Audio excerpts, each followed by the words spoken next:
chair on the front porch.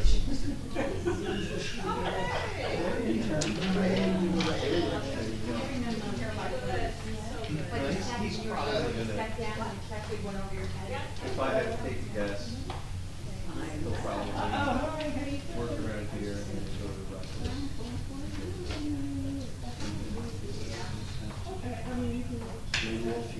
Exactly.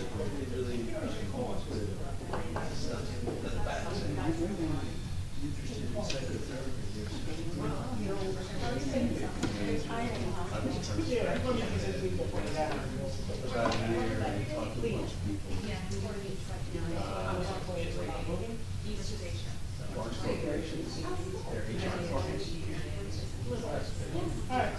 Yeah, there's jobs you wouldn't think about unless you were a psychiatrist agent.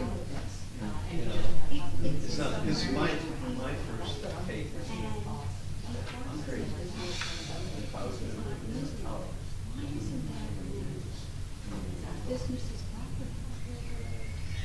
you know what I'm saying?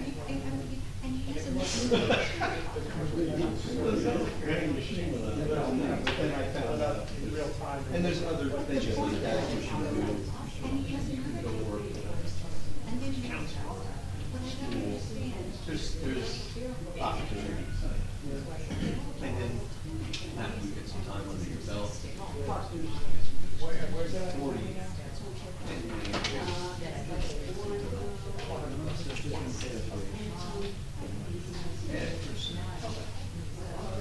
And until it confronts you in your life, no. I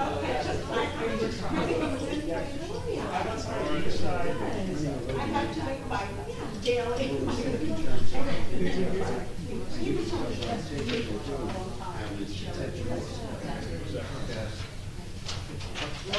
That's not much. They were so much.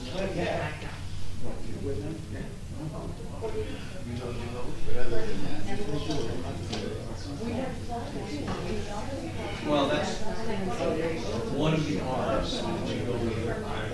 DCO Energy and Jet.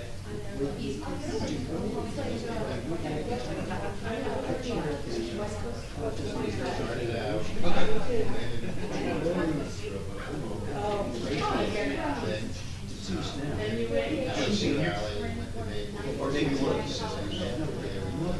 Okay.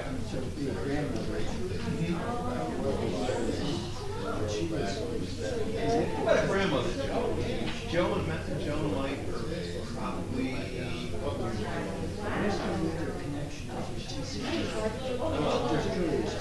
A little loose.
Anywhere you want, right?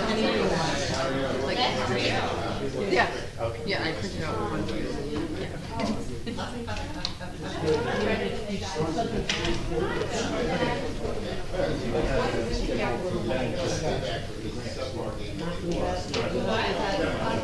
It's on.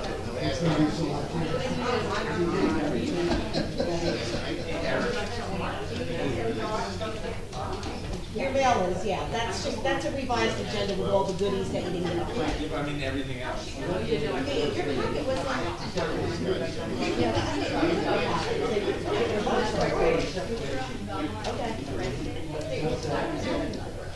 Erica's my foot resting here. I never had I'll check the box, maybe it's in there. That's fine.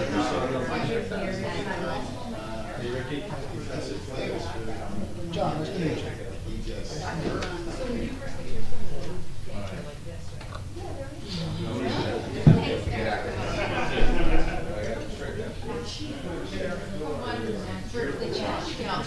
Yeah, I got it. Sure, girl problems.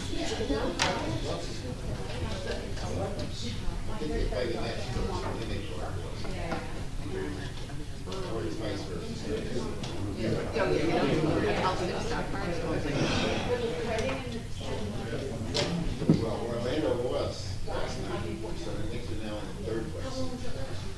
They tied with Orlando, and Orlando has the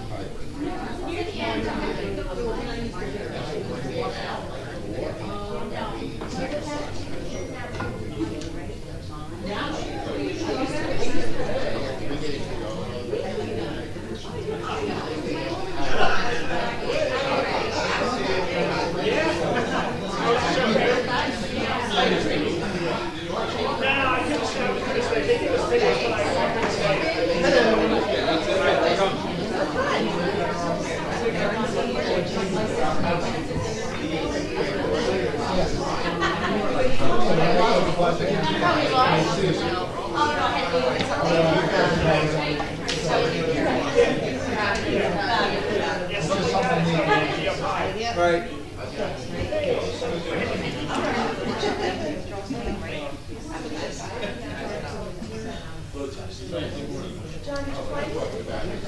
Yeah, they're there. Okay, no, I know that's what I'm like with you. I know, but I usually don't actually get it. I usually just, I didn't see it earlier, that's why it's not from your station. this goes on. Okay.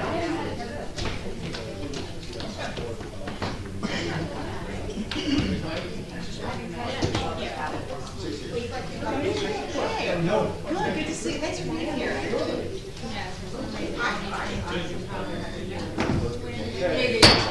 Start.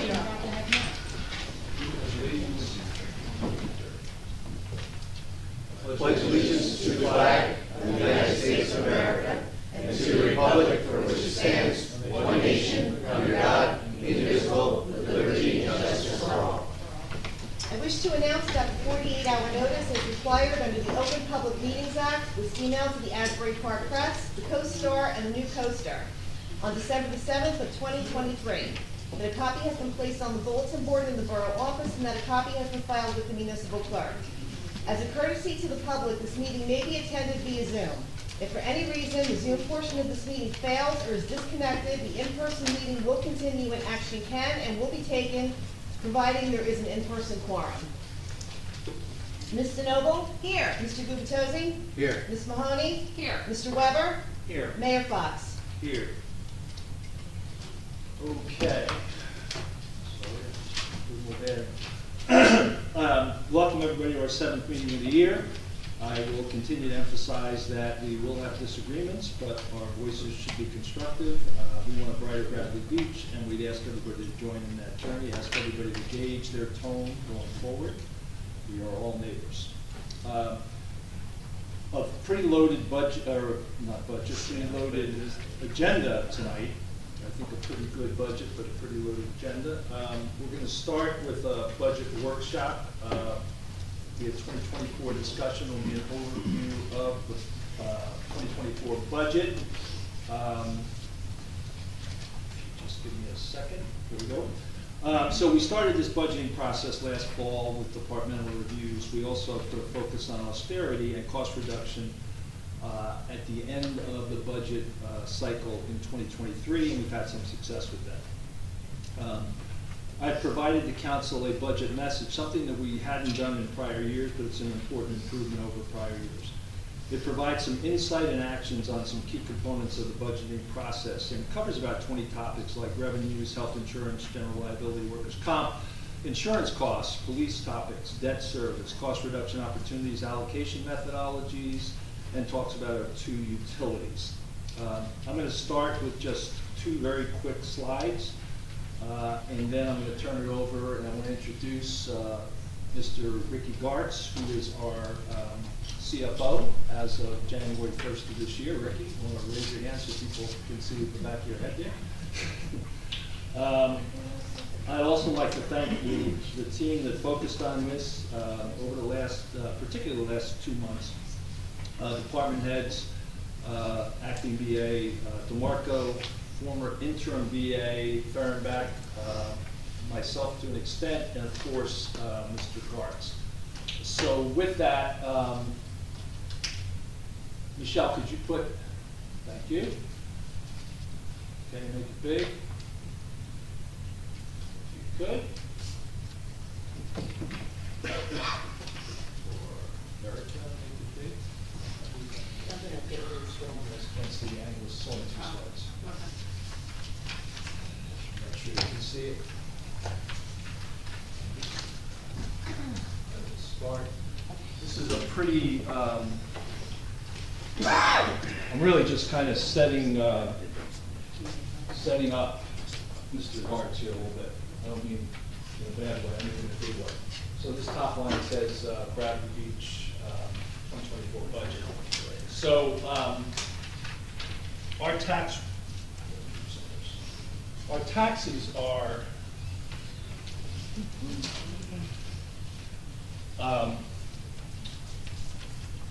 our total tax levy, when you add up everything, school, library, county, municipal levy, this year we're pegging at about $20 million. It's up from $19,788 last year. So you can see the history of our levy from 2019 to 2024. The net value of the borough is also very an interesting journey. In 2019, we had about $1.3 billion of value of assets in the borough, homes and businesses in the borough. That number has grown to almost $2.3 billion.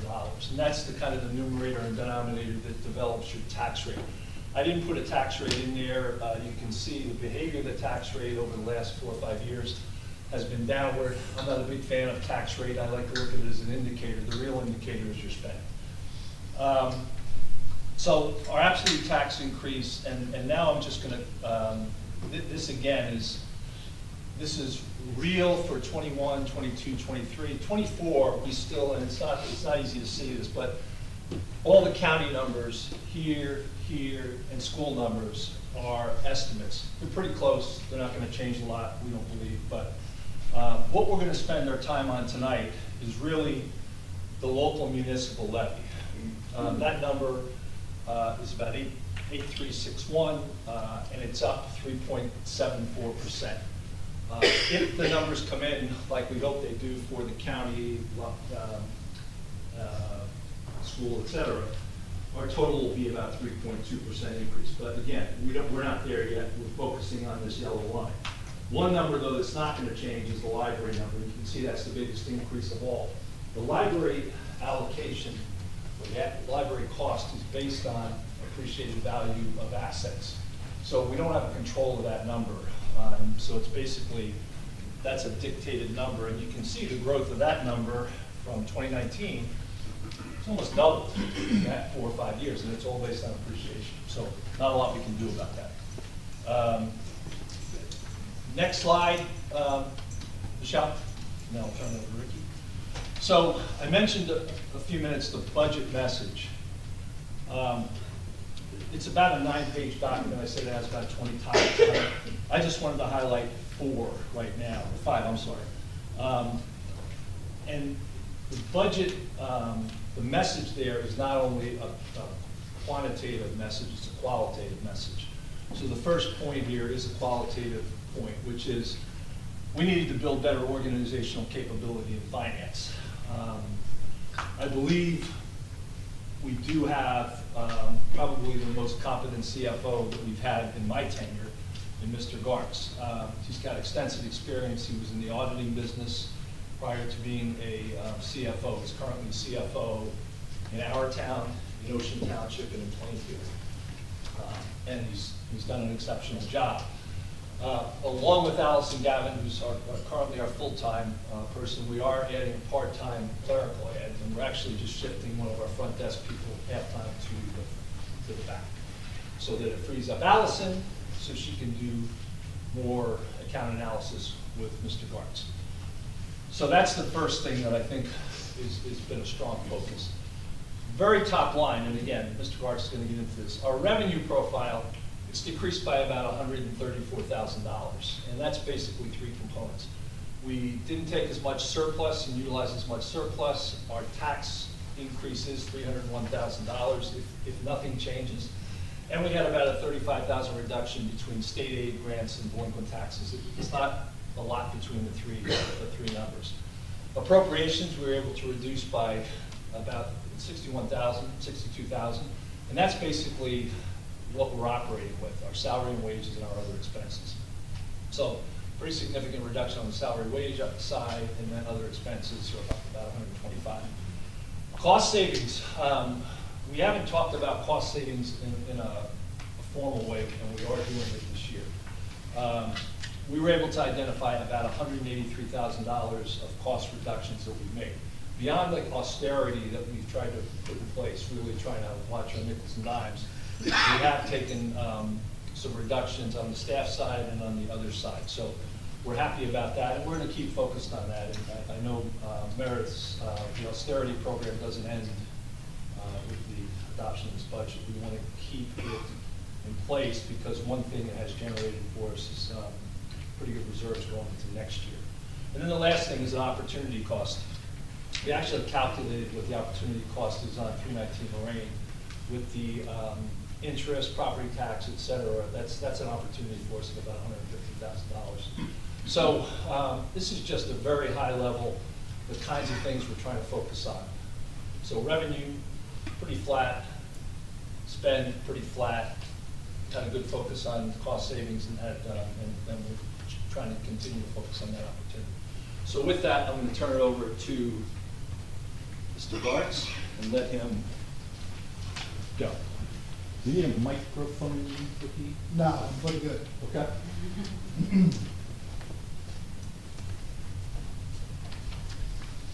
Michelle?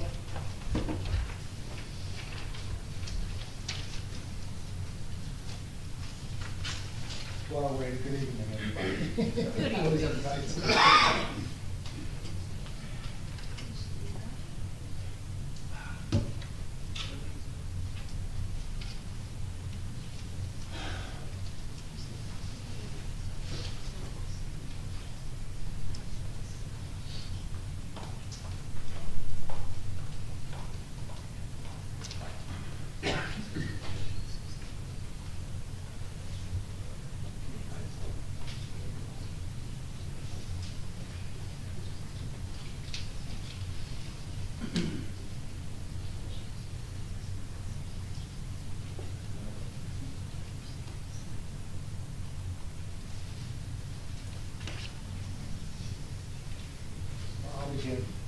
You've all been presented this document that we have in front of us, which is the summary budget.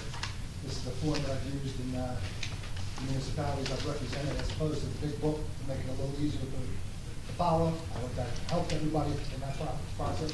Here it is now. So you have in front of you, as the mayor referenced, the overall budget at this point is flat compared to 2023. The 23 budget anticipated $1,100,000 to balance your budget. We're only using $700,000 in 2024 budget. That drop of $400,000 has to come from somewhere. So your resources on the revenues that you have in your budget are limited. You had certain revenues in your 2023 budget that didn't get realized. So the conservative approach that we're taking here is that what I have in this budget is going to be realized without a deficit. There are certain items that were in last year's budget that had a deficit, and that's why surplus wasn't rebuilt completely. Surplus, we used $1.1 million, we only rebuilt about $500,000 of that last year. Okay. So on the front sheet, I summarize where your current tax rate is going based upon the, Possible for him to please stand up, we didn't hear it. Excuse me, is it possible that the presenter could stand up so we could understand him better and hear him better? Should we mic him maybe? Yes. Pardon? Well, she said just stand up, whichever. Whatever's easier. Oh, if it's a problem, it's no. I'll stand up, not a problem. Okay, thank you. Surely. Is this better for everybody? If we were at the podium, it would be. Yeah, if you're at the podium, you'll have the microphone. Wherever you're comfortable, Ricky. Okay. The budget that we presented to you here, as I was saying, the drop in your surplus and your revenues that you have that you can realize, there aren't that many opportunities to increase revenues to offset the tax levy increase that we're proposing. You'll notice that the statutory requirement for your library is going up 11.42%, which is not controlled in any way, shape, or form by the council. It's required by law, so it's got to be at a minimum to $706,558.57. What can be controlled by the council is the 3.74% that we're proposing, which is roughly the $300,000 that the mayor had referenced in his slideshow. Overall, that rate would be 4.3% to the taxpayer. Down below, I've given you a summary of, based upon the average assessed value of a home of $1,046,000 right now, the municipal tax rate alone would go up roughly $135 for the year, as opposed to $444 that occurred in 2023. Per home. Per home. The average 135 assessed for the value. municipal levy. For the municipal levy. Correct. Strictly. Yes, you're only talking about municipal levy. That's Just correct. want to make sure people hear that. That is correct. So, you've all been given this prior. I know Mr. Gubitosi has asked several questions that we've attempted to answer just about all of them. So at this point, not going line by line in this budget, I'm here to respond to any other additional questions you may have on what we have presented here. One thing I'd like you to put up, Ricky, is the surplus with punishment. Okay. Michelle has that. Yes, Michelle, can you put up the surplus with punishment, please?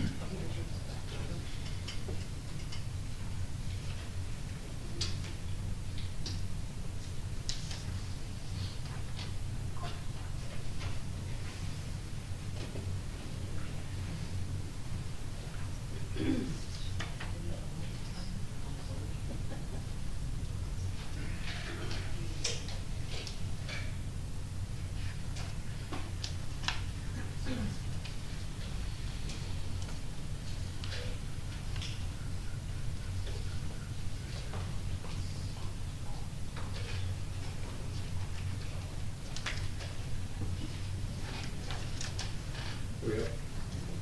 Okay. This was a late email to the council where I've analyzed your 22, 23, and 24 fund balances for the current fund, sewer operating, and beach operating utilities. You'll see in 2022, your surplus at the end of the year was $1,895,000. At the end of 23, it's $1,310,000. My estimate for 2024 would bring up the $1,310,000 to $1,465,000. The appropriations that we have on here for my estimate lapsing of $600,000 should be easily attained. And as I pointed out prior, because of the conservative approach that we've taken on all the miscellaneous revenues, they will be realized where you'll see in 2023, you had a deficit of $81,000. So there's a $100,000 swing there from 23 to 24. The sewer utility, at the end of 22, had $1,910,000. Pretty much rebuilt all of that in 23, where you're at $1,825,000. In 24, we're using a little bit more in surplus to balance the budget. So I'm estimating that you're going to be down about $200,000 to $1,650,000 on your sewer. And on the beach utility, you ended 22 with $919,000. You ended 23 at $752,000, and I'm estimating that you'll have $662,000 at the end of 24, based upon what I know and what we can realize. Yes, Mr. Gutierrez. So Ricky, number one, thank you for getting this to us. As you mentioned, it was just an hour or two ago. But so many questions. I don't want to bog our audience now with a lot of details. But at a very high level, we came close. We basically didn't replenish $970,000 in 2022, whatever the exact number was. It's almost $1 million. Mm-hmm. In 23, this is the first the council's getting a chance to see 2023 data. I mean, you did provide us with, or you or a member of the mayor's team provide us with an Excel spreadsheet that had 1,000 rows, miscellaneous information. But as best I could tell, the total of that spreadsheet was $308,000 more than the appropriations that you provided to us in a summary. I asked why the totals didn't agree. I never did get that answer. So I haven't really been able to utilize that detail, you know, the 1,000 row spreadsheet. But because I just want to understand why the totals don't sync up. But I'm seeing now in 2023, as you just mentioned to the audience, you expect that we will have lost, or maybe it's already official, we have not replenished $600,000 more of our surplus. So, you know, as much for clarity as anything else, for the folks joining us by Zoom and for this audience, our surplus in 2 years has come down from almost 2.9 million to 1.3 million. So we're down almost, I don't know, roughly 1.5, a little over 1.5 million, I think, heading into 2024. Which, by my standards alone, is a really bad situation. I know that it happens. I know we had a very disturbing audit report for 2022. But I guess I'm curious if you could just spend a couple minutes explaining how you're beginning to see some optimism in 2024. For example, the lapsed reserves, 600,000. It seems like an extremely large amount. What can you share with us what's happening there? Based upon the information I was provided for the 12/31/23 year end. I'm not able to hear what this gentleman is saying. So this is a council workshop, so he is here to present to the council. I just want to be clear. I honestly believe that public Thank you meetings for are your, public. thank you for your comment and your opinion. Thank you. I'm sorry, this is Can not you hear time me for now? public comment. Yes. Thank Thank you. Thank you, Ricky. Yeah, that's good. Thank you, Lauren.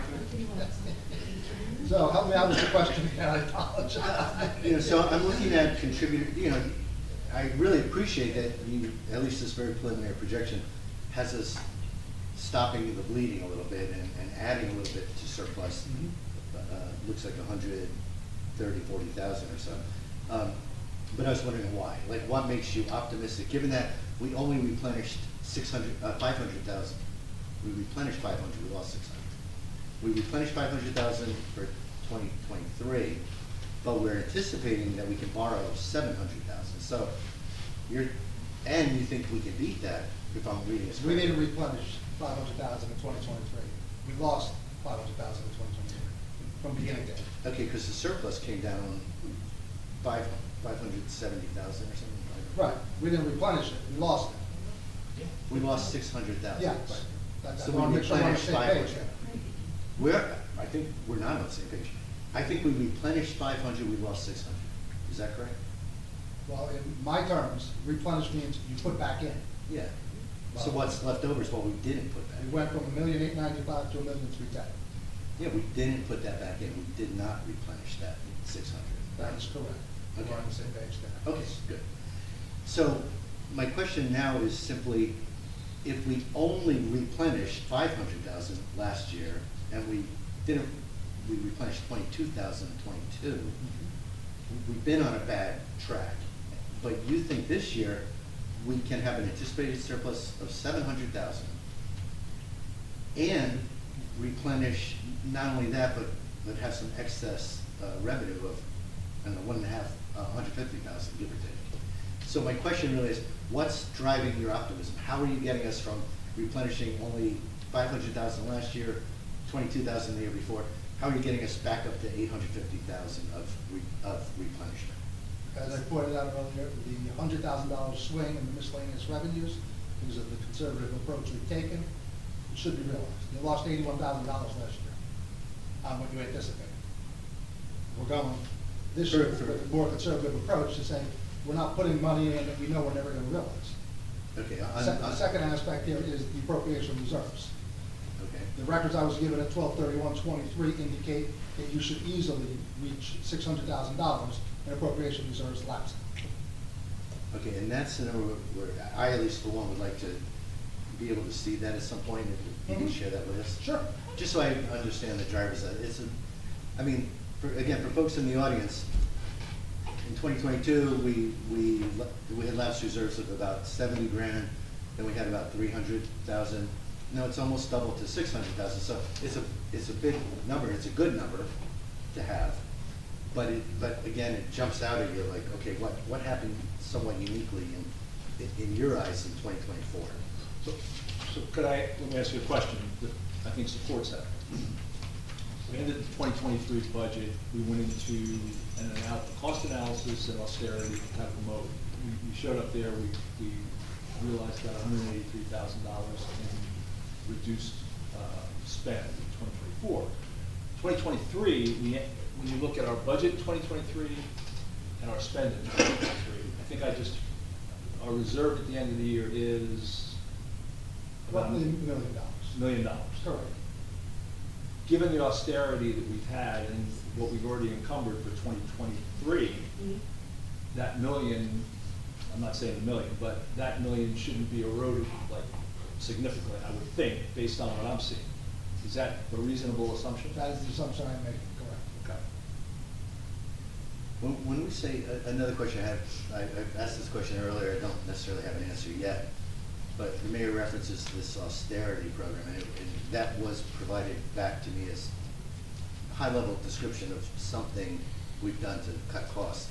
I know, Mr. Mayor, you referenced it again on your brief presentation, that it generated $183,000 reduction in costs. Correct. From that, staff reduction was $125,000. Also in the mayor's presentation, salary and wages, he sees as being reduced to $186,000.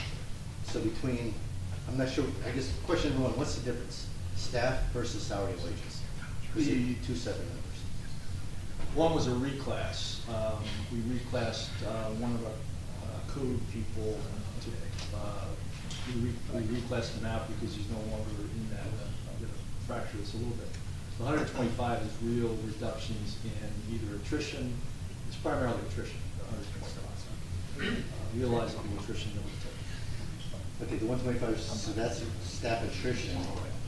The 187,000 of salary and wage, what's that exactly? 125 of that's attrition, and the balance I think is some reclasses. Is that? It's from part-time, from employees who were full-time who have gone down to part-time. Right. I'm sorry, so is this, the mayor just said 125 of that is attrition. Are we saying When I say counting the number twice? No. When I'm saying attrition, I mean people that are no longer here, or we've saved money on those. They're not here and they're left. Right. So we're taking productivity gains. We're doing things differently. There is a portion that have gone full-time and part-time. I'm not including that in the attrition. Okay, so the 186 number, I'm looking at the mayor's presentation.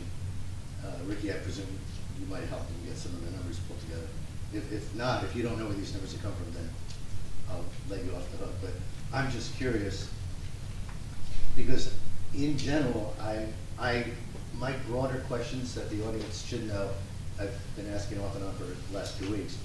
A lot of my questions are focused on how do we get to the new salary and wage numbers for DPW and for the police. And I'm not saying that our budget numbers are incorrect. They may well be correct, but I don't understand them. And I just would like to have some of your time to talk me through so I get a better understanding of them. What I don't understand would be $187,000 salary and wage reduction coupled with $125,000 attrition. It's not coupled with, in that 183 is 125, it's not $300,000. On page 5 of the budget message, it goes through and delineates the $183,000 by area. I'm not talking about 183, right above that, Mr. Mayor? No, I understand that. 186. I understand that. But within that is that 125 that we've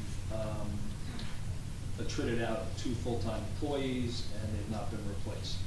So we did attrit out people, and we've been able to take some productivity gains. In addition, we've gone from some full-time to part-time. So it's not an additive 183 plus 186 plus 125. It's not an Okay, additive. just, Mayor, this is your number, right? 186 and 125. Right. These are separate buckets. They're not.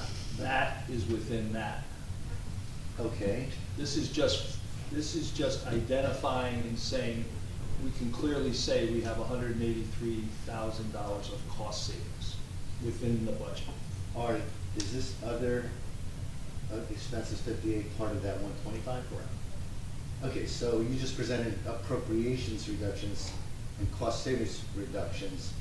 So you're saying of the total appropriations reduction, I'm referencing this as a specific, I'm calling out cost reductions, Okay. cost savings, because we were challenged at the end of last year's budget to look at cost reductions. So we did a lot of work, as you can see here, in that area, and identified $183,000. okay, so Ricky, let me go back to your numbers because these numbers are not particularly helpful for me personally. Page 2 of my document details the $186,000, line by line. Page 2 of which document, the one that you shared with us today? Well, you actually had this hasn't changed a lot from 2 weeks ago. Yeah, no, well, and That has right there, each line item that changed for the $186,000. no, understood. Okay. And in fact, that's current fund. Correct. Because I looked at current fund, but I also looked at pre-allocations to the beach and the sewer. Because I was trying to understand what's happening with total salaries and wages. So pre-allocations, I didn't understand, and I've asked this question, and I know I've copied you on these emails. I don't know if you've seen or even if you've answered them yourself, but I've asked questions about the police, I've asked questions about DPW, and the answers I got, again, I'm not saying they're wrong, I just don't understand them. And people are not doing a particularly great job explaining them to me. So is that something, I've had no access to you until tonight, but is that something I can have I'm a time? hard person to get to, trust me. All right, well, you are our CFO. And I've already shared with the mayor, I don't plan to vote in support of any introduction or ultimately adoption until I get some of your direct time, because my guess is you know all the answers. Mr. Gertz was available last Wednesday for a budget hearing, which you all decided you weren't available for. So I just want to be clear to the public, there was a public. Or please. There was, and if we're gonna go there, I asked over 100 questions. Yes, over 187 questions, Councilman No, it was Gubitosi asked. It should be 125. 125. Now, the reason I ask questions is because I'm looking at stuff, and I've got some accounting background, nowhere near as much as Mr. Gart's, but enough to have a legitimate question. Absolutely. Out of those 125, I roughly, didn't count them, felt comfortable with 25 responses. There were roughly 100 questions I asked that did not give me an adequate response. And if I'm going to somehow be challenged for canceling a meeting that I told the mayor the week before, I'm not going to this meeting until I get answers. I But the told him. point of the meeting is to get answers, Mr. Gubitosi, that's where the I frustration know, comes the from. point of the meeting was to cover answers I would have received from my questions I asked. And I got 2 rounds of non-answers for most of my questions. And I'm not gonna sit here in front of our residents and in front of people on Zoom doing what I'm doing right now. I'm not gonna keep doing this. I've got to, even if I cut my own questions down, which I think it's a disservice to the public, but if I cut my own questions down to 30 of the most important, I don't want to take this audience through 30 questions, and I don't want to put Mr. Gartz on the spot to answer 30 of those questions in front of our public. You want to give me private time with our CFO? I welcome it. You tell me to ask him 30 or 40 or 50 questions in front of the public, and you know what, Mr. Morgan, I'm not going to do that. It's just You're not prerogative, appropriate. Councilman. Thank you. So, as I said, I'm not gonna do it, Mr. Gartz, I'm not trying to put you on the spot, I really am not. I'm actually thrilled to be able to get a chance to chat with you. But I've already told the mayor, I can't support any of the budgets. Even if they're good, accurate, really perfect numbers, I can't support them until I understand them.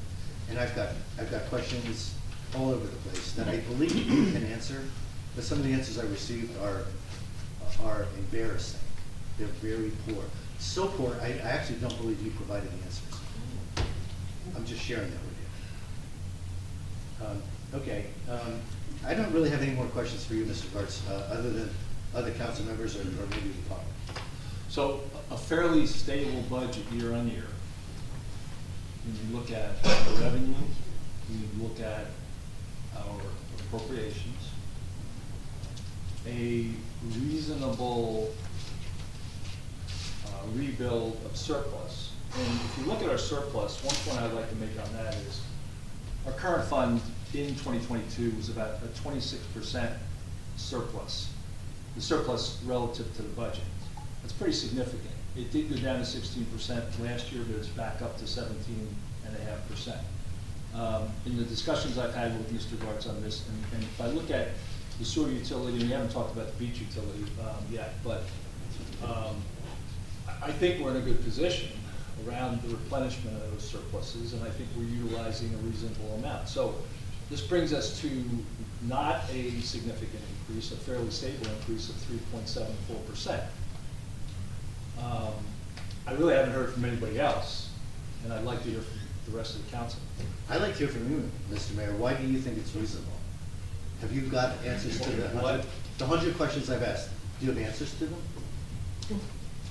I would suggest that we've answered more than your, whatever you said, 187, whatever it was. Suggest all you want. You did not answer the question. Well, that's your opinion, and that's an unfortunate opinion. I'd really like to hear from the other council people, because this is a little bit of a broken record for the last 3 years. My view is we make every attempt, and to criticize the amount of work that went into answering those questions, to me, is disappointing that you would do that, because people worked hard to answer those questions. So, Councilman Weber. Yeah, I don't think all the questions were answered, but. I'm asking you about the budget. Yeah, given the amount of expertise that Councilman Gubitosi has in these matters, I'm following his lead, and I let him answer the questions. I've been following it blow by blow and getting the answers. Have you reviewed the Some budget? of course I have, and some of his, I have the same questions that he has. So And what are your main questions? Some of those have, are we gonna go through this tonight? Yeah. Okay. You know, John. It's 60 minutes, we have 60 minutes to go through it. I'm trying to get a sense of where you are on the budget. So I will just give one example. Sure.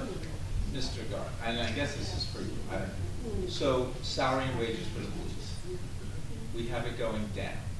I don't have it in front of me, it's like maybe 50 grand or something like that, okay? So we got the chief's retiring, chief has retired, so maybe that's the assumption of why that's going down, okay? But it's also kind of obvious, or it's been presented that we have other things that affect that, like, obviously, we're down one officer, so we should be adding that should be adding cost.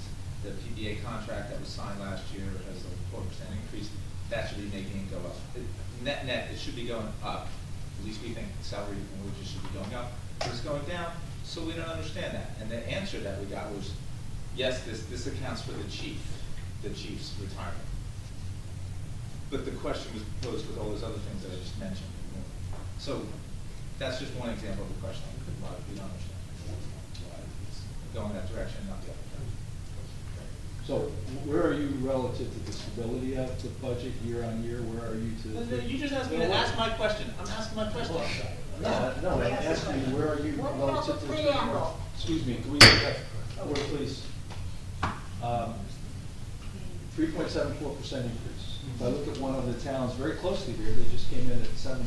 I think we've done a pretty good job at really stabilizing in a highly inflationary couple of years. We took some hits last year on revenue, it hurt us, but I think we're on a stable path. If I look at the last 4 years, the average municipal levy is up about 4.5%. This is less than that 4-year average. What I'm trying to get from everybody is 3.74 in the realm of your expectation? Well, you know, Are we cutting I'm 5 people? asking Mr. Are we Johnson. cutting 5 people from DPW? I don't, No, we're not. Well, how are we getting there? Is the question. We answered the question on DPW, we have two, I said, well, did you read the budget message? The budget, it said. I'm looking at the budget numbers. Well, unfortunately, part of that was a budget message that articulates what we did in DPW. So, my question on the 3.74, do you really, so, is that in the realm of reasonability in first your things opinion? first, we didn't get asked this question last year when it was like 13%, okay? So, it's like convenient you're asking it this year, but you didn't ask it last year. So, and I'm not in the business of comparing us to other towns, okay? I'm very much interested in figuring out how we got to these numbers. And therefore, that's why these questions, and I want some of these questions answered. Some of them were answered, I'll give you that. You know, fair is fair, but I think some, we still have questions about. Doesn't mean that there's not answers, doesn't mean they can't be answered. It's, I want to understand it better. So that, I just gave you one example. So since you wanted me to ask that question, can I ask it and can we get it answered instead of the mayor badgering me? I'm not badgering you, Councilman. Yes, you are. Sorry. Certainly. Please. 100%. Guys, Watch your public, Ms. Kepler, look, the conversation, you guys are here, there's time for public to participate, there's a time this is their discussion time, right? That's what this workshop is. So we can't have people calling out every time. We sit here, we'll be here till 1 o'clock, I've been here with you at 1 o'clock in the morning before, and we listen to every single person that comes to the microphone. So, please, if they can argue all they want out there, this is quiet time in the audience, please. Thank you. So, assuming that these numbers are good numbers, they're correct. All I'm trying to get a sense of is 3.74 in the realm of your expectation? That's what I'm trying to understand. My job is not to sit up here and assume that everything I'm presented with is good and correct. My job is to understand how you arrived at the numbers, okay? So, it very well could be, until I understand it, that's where I'm at. And I think collectively as a body up here, when we understand it, you will get our support on the budget. And until we do understand it, I don't think we're gonna get our support on the budget. And, this is coming on the heels of the audit that we just got from 2017. I think this is an unreasonable position for somebody sitting up here. Okay? So in the mayor's message where they talked about the public works salary and wages and police salary and wages, what about that explanations do you not understand? Just so we can better understand your question. Because it lays out the number of people not being hired back, the amount, so what don't you understand about the summaries that were provided? I'm not asking about DPW. Okay. I don't have that in front of me like you, okay? Okay. I'm assuming We have you an look at- ordinance regarding the police and the number of people and how many people in which position and whatever. My understanding is that we're down one, and unless we're gonna change our ordinance about that, we're gonna have to hire somebody, so that adds to it. But again, that's just one of the several things that I think should be making police salary and wages go up. Okay. So, I'm just, I was badgered to ask this question of Mr. Gartz, and I have, and I'm hearing from everybody except for him, so I don't understand what, And if you don't have the information in front of you to answer it, that's fine, I get that, but. If I look at the police line item, it's going down $16,900, about $50,000. So I'm not really sure what $50,000 is coming from. Okay. So is that the number you're referring to, or? The point is it's going down. It's going down, yes. I know there was an allocation of, over to the beach, where Hammerstein is to the beach. So I know the salaries over at the beach have increased. The specifics, I'd have to get to the bottom line.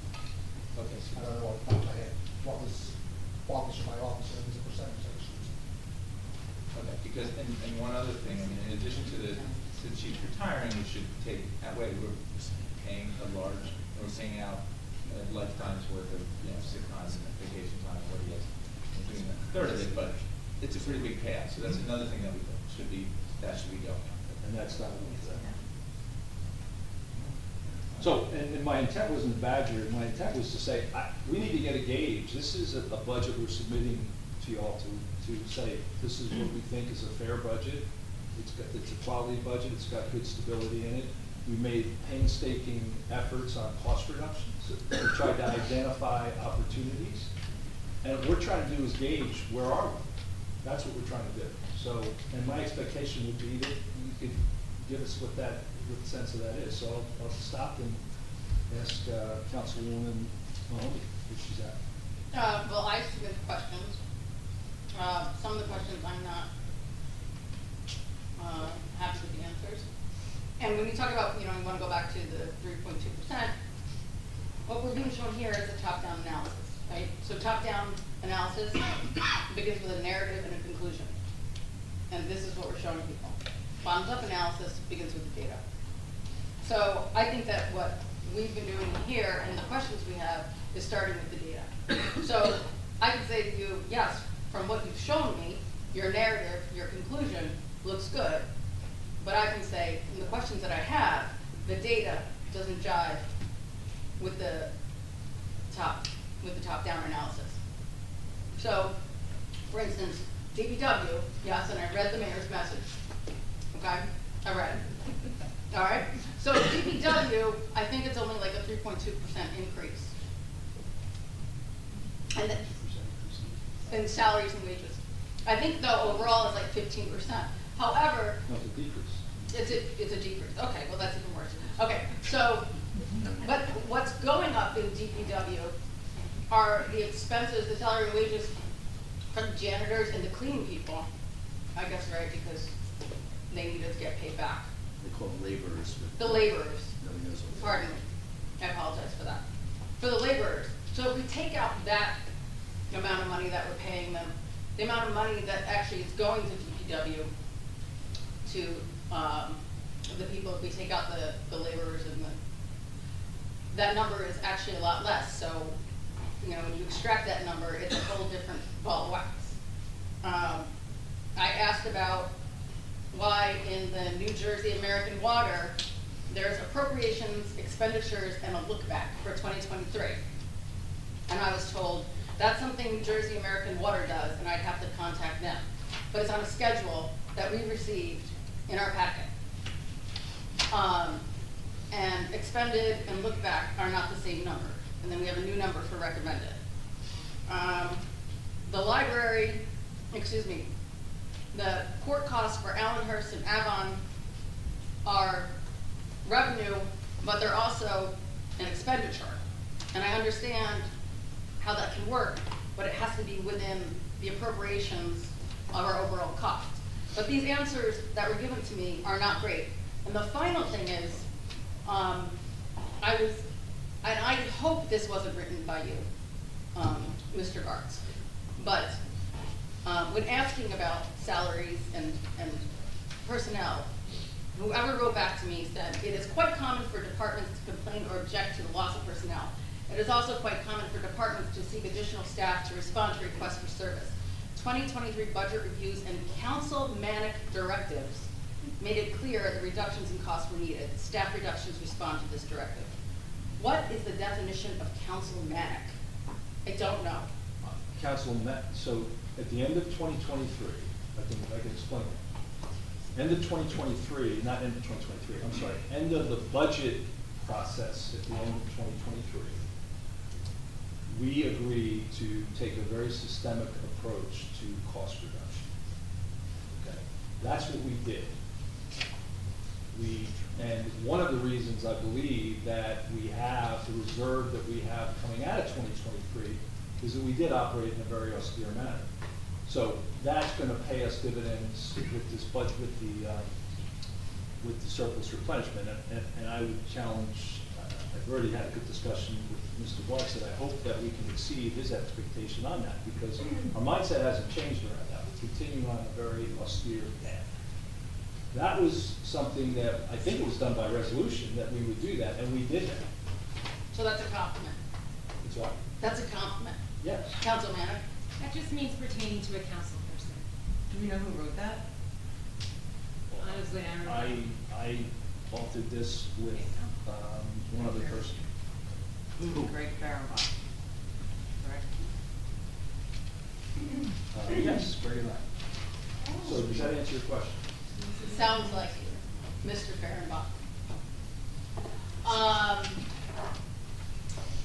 So I just want to be clear, do you understand the fact that this was a directive that we took very seriously? And one of the reasons we put this cost reduction bucket on that message was, this is the fruits of that labor. So $183,000 of reductions we've been able to bring into 2024. And I think generate more excess in 2023 versus what we spent. So we've got $1 million of budget in 2023 that we expect. And I'm hoping that we enjoy a lot of that, because the other thing is, I think what we've encumbered to date and what we've come as additional encumbrances, I think we're gonna be hopefully pleasantly surprised, because our mindset is around cost containment. Everybody's doing purchase orders the right way. If people are not requesting funds the appropriate way, we tell them that. So we have taken a very austere approach, and I can imagine there's a few department managers in the room that would probably nod to that in that context. So I just want to make that point. Thank you. Council President. Where do I begin? Okay, so last year, well, first of all, there's been so many emails going back and forth, as you can tell, by, I feel, people that are very well versed in this subject, in finances and audits. And of course, it's Councilman Kumatosi and Councilwoman Mahoney, in addition to Councilman Weber, who's been up here for how many years now? So for me to add more questions on top of that, I didn't feel was necessary, especially after last year, when it was introduced with the promise of answers to those questions that were never answered. So I would suggest that when you put together a team, involve a council member, someone that is very well versed, rather than a volunteer resident, because then they get the answers and we don't waste time. We have 7 minutes left for public comment. And I don't want to say anything else, because I'd like to hear from the public. So I guess my question though is around, do you believe that we've got a level of stability and quality on this? And number one. Number two, is 3.74 in the realm of your expectations? No, it's not. It's not, so what is? Well, I would say no increase would be the best, but I mean, we're every year, we're taking money out of savings to make things work, and the savings goes down and down and down, and to me, that's a problem. Again, I'm not this expert in this. I'm an expert in land use. I mean, maybe I could just earn the borough $1 million with my suggestion for 319 Lorraine. There's only so many miracles I can do in a month. You have to remember that 319 Lorraine is not a profit center, and we as a municipality can't operate it as a profit real estate profit But it can center. go into our capital funds. But anyway. Okay, my comments, yes. Now back to this, the comment you made about the savings account. This is a balancing act. When you look at our fund balance analysis that Mr. Guard's put together, we do see that we've got 17%, 17.5% up 1.5 points on the current fund. And pretty significant around the sewer and beach utility. 25% of the beach utility, although that's reducing, we need to talk about that for a minute. And on the sewer, it's about 77%. It's down somewhat, but it's still, we still have a pretty significant fund balance there. So it is a balancing act that you try to balance cash flow. You try to keep your fiscal house healthy. At the same time, I can remember 2 years ago when I added up the fund balances, we were at $5.4 million. That's $5.4 million of the people in this room's money that have been taxed and are sitting in balances. I'm not saying that we shouldn't have balances. The question becomes, are we in a reasonably fiscal good state? I think we are, and I'll ask Mr. Gartz that, given the fund balance analysis, because I know that Councilman Gubatosi's big question was on the fund balance analysis, and I think Mr. Gartz tried to really take a serious look at it and make sure we felt good about it. So I don't know if you want to comment on your confidence on the overall fund balance analysis, or, you know, you do Plainfield, you do Ocean, you do the CFO of those two towns. Maybe on a relative basis. I mean, which, I'm putting you on the spot here a little bit, I'm sorry. That's all right. Given the circumstances, you know, coming on 1/1/24, I'm working with what was left here at the end of 23. So based upon what I've been provided, I'm fairly comfortable that what I've given you on analysis for 24 will come to fruition. Okay. And those balances, do you think we're in any kind of risk with those balances if they come to fruition? In what respect? The amount, you know. No, I don't. Yeah, okay. So Councilman Gubatosi, I guess the question for you is if all this plays out at 3.74, is that a reasonable municipal levy? Okay. The absurdity of that question that you continue to ask. It's not an absurd question, I take exception. I was going to explain why it's absurd. Can I continue? Yeah, you can, but I'd ask you to gauge your comments on the extent. You said, you've made that statement 10 times since I've been sitting here, and it's very frustrating.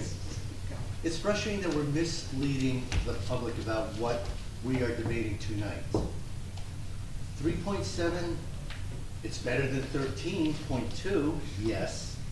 As Mr. Noble said, 0 or negative 3.72 would make me feel even better, but it's kind of an inane question because we don't understand what's driving the 3.72, and no one, to my knowledge, has given me answers that make me feel comfortable.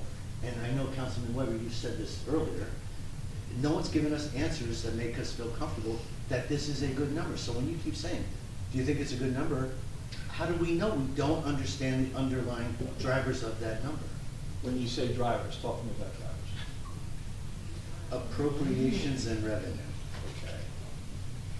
So, in reviewing the appropriations and revenue, what I'm trying to just get a sense of from everybody is this level of municipal levy increase? My view of it is it's reasonable. I don't agree that 0 is a reasonable number. And this is another time I'm gonna put you on the spot, Mr. Reyes. You know, my first 2 years here, we came in at a negative 0.6% and a 1.5%. We had some changes last year that bit us in the ankle, and it was 13%. If you take this 3.74 and those other 3 years, it's averaging about 4.6%. I don't think you ever want to be at 0. I don't think you ever want to be at 10. I think you want to be at absorbing inflation or trying to offset inflation where you can. So what I'm trying to convey or get a sense of is if there's recommendations on additional areas, I want to hear them. Because I haven't heard that from anybody yet, and that's what I'd like to hear. Now, Mr. Gartz, relative to increases, I'm just trying to get a sense in general terms. What's any view of that, any opinion of that? On the 3.74%, I think all circumstances considered, it's fairly reasonable with the way costs have increased and what you've done to balance this budget on the cuts that you've made, what you mentioned on the salaries. Nobody's ever happy with an increase. I'm fully aware of that. I've been doing this 35 years. I've never seen anybody say they're happy with an increase. Okay? I get that. But at some point, what would you like to do here? I mean, I'm open to suggestions if you, on whatever you want to go further, if your 3.74 isn't suitable. But that's where we're at.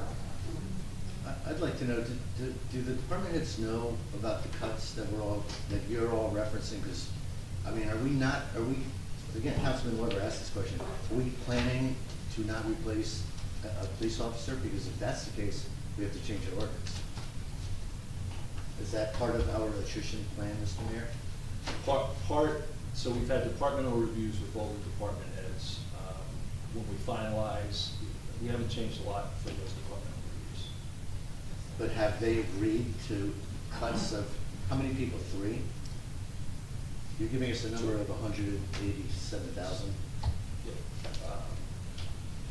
It's by department, so by department, How many people? is Public Works, it's 2, I don't have the schedule in front of me. We can get that number. Okay, it's gotta be one really highly paid person or 2, you know, 90,000. I don't want to give you a number that gets them quoted, or, I can get you that. Okay, but this is part of the austerity plan, which was, we sit back and we wait for people to quit and then we go and we hire? In some cases, yes, and in some cases, no. Depends on, we assess the position and say, I think we can get by without this, let's figure out how to restore this. Are we building in, and don't, please, if we are doing this, don't provide a number, but I'm curious, because I can't see it. Are we building in anticipated increases of any kind at all for Yes. local 152? Yes, we are.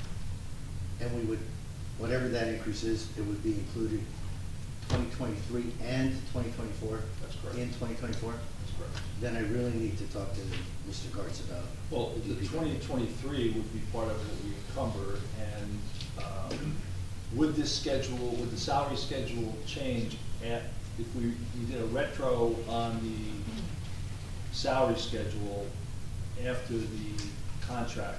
Will those numbers change? Yes. Are those numbers included in other parts of the budget? So not to reveal that, yes, they are, but it's covered. I don't understand that. The budget covers the contract as we have offered.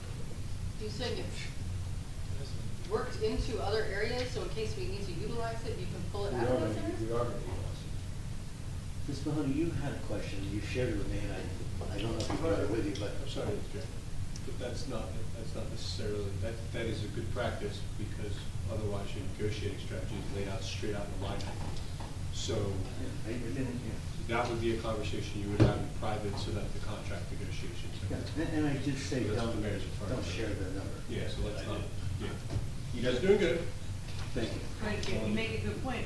You could discuss that in private, and you haven't had that opportunity. Well, we have, through the 2 weeks, but I don't have that answer yet. That I've been asking the question since the Friday That answer was afterwards. provided that it was included in different parts of the budget. I know that. I think it was something just like that, it wasn't good, where is it? It doesn't add up.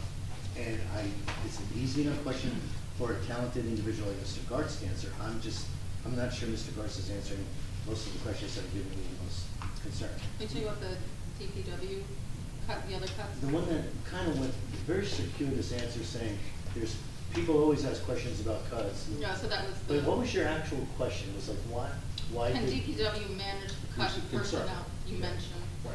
Aren't we expecting a resolution and increase after the negotiations to their contract? But you weren't saying, do they like it or not like it? You meant, can they do their job? Because the answer is like, yeah, some people don't like it when we reduce that. That was not your question, if I understood. DPW has been able to accommodate the loss of one full-time person. Finance has been reorganized as reviewed the governing body. Last December, we will have to monitor the police department following the retirement of the chief. These reductions may and may not be as far as reductions in staffing go without affecting service levels. These will be monitored. But if we monitor, does that mean if we realize we need that extra person back in DPW, we need that extra person on the police to meet our ordinance requirements, we've already set a budget and now we're going to have to exceed our spend? No, we would assess it in 2025. And the police know that there may not be a replacement and DPW knows there won't be a replacement? Yes, and we would assess it in 2025. Speaking of assessing in 2025. For the 2025 budget. 2025 budget, thank you. That just triggers one more of my myriad of questions that I wasn't sure about the answer. I asked a very pointed question about the justification for how we are splitting meter revenues. No. What? I said, yep. Okay. Between the beach utility and the current fund. Correct. And my question was, just so everybody knows, the borough apparently has a policy. I just learned this over the last week or two, even though I've been sitting here for 3 years, 4 years, that we apparently allocate some of the beach meter revenues to the current fund.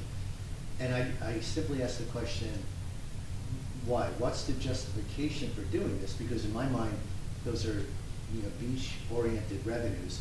I wasn't criticizing it, I wasn't saying this is wrong, but I said, what's the justification? Because if the borough gets sued because we're discriminating against people who come from out of town by shortchanging the beach's revenue, we can, Avon, I believe, got sued a couple, 3 or 5 years ago, because they doubled their parking meter hourly rates. And that was deemed to be discriminatory. Avon doesn't have parking. Okay, Belmar.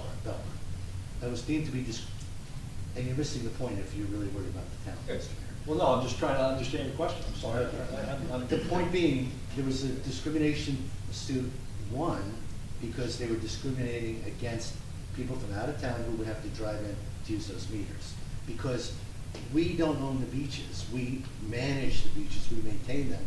We get to recover any revenue, any expenses we need from that utility, but we don't get to make a profit, we don't get to shovel extra dollars in there or take extra revenue out to help us get to a 3.7% tax increase. So I simply asked the question, what's the justification for this?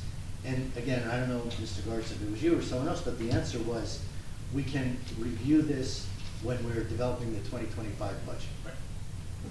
I'm like, well, we're developing the 2024 budget right now, why can't we answer that question right now?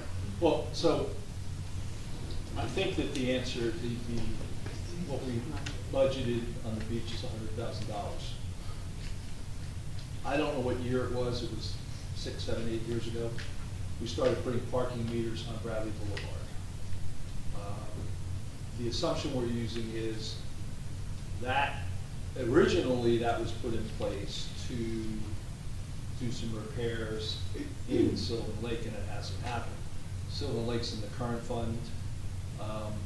My rationale on it was a couple-fold. Number one, if we have $100,000 in meters against the beach, and we have whatever's over that 100 we allocate to the current, we don't have a good methodology, at least I'm not aware of it, and Meredith, correct me if I'm wrong, to get by meter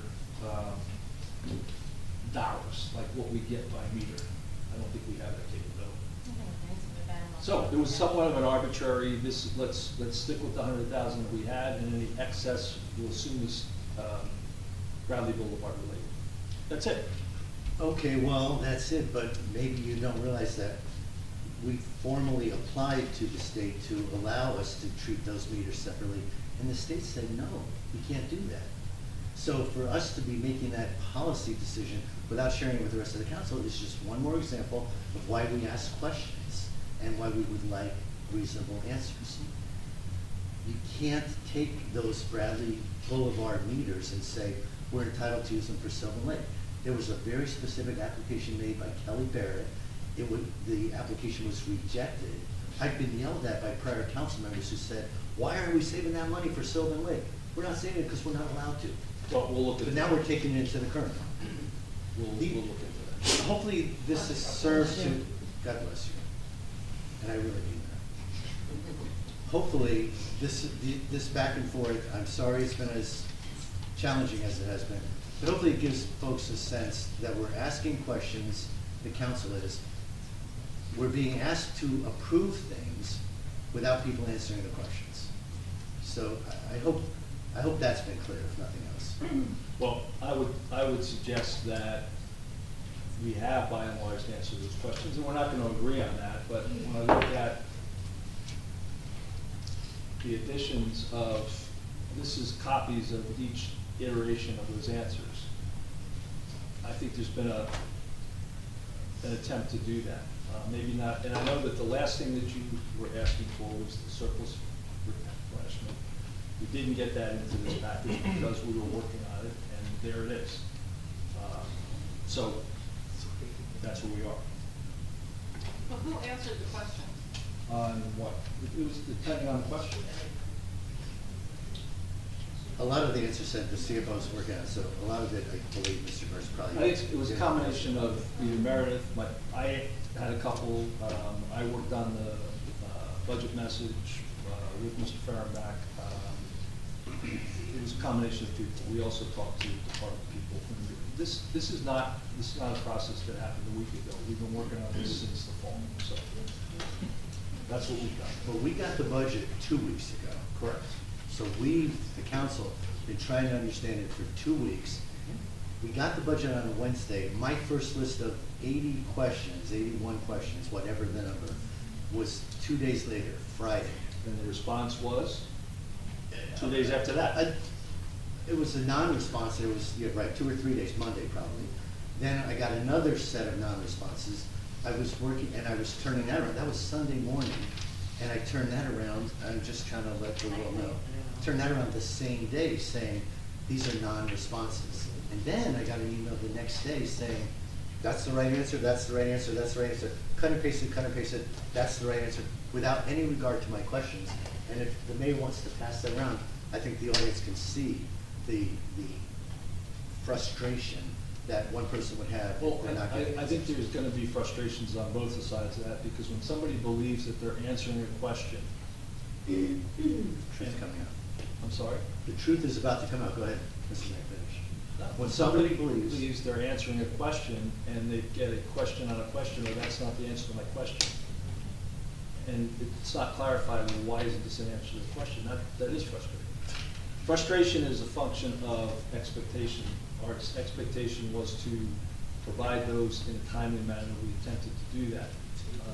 the expectation should be, let me help this council person or that council person understand so they can vote for this.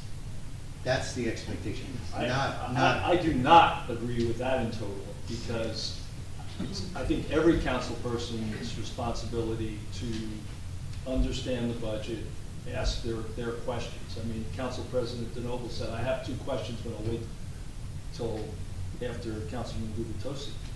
This is, from my perspective, it's everybody's responsibility. And I'm not saying everybody should be, have a master's in municipal budgeting, but it's not one person's responsibility to represent the other 3. That's, in my mind, inappropriate. This is terrible. I hope people are listening to this. It's terrible. Well, no, I don't think it's terrible at all. You're blaming 3 people I'm not, who have less I'm not experience blaming anybody than for one. anything. Please don't use terms like It's blame. everybody's responsibility. These people are It asking. is everybody's They're asking me responsibility. questions every Public day. comments, please. Good. Yes. We have order. Public comment. Okay, we can take a few minutes of questions, maybe 10 minutes of questions. Yes.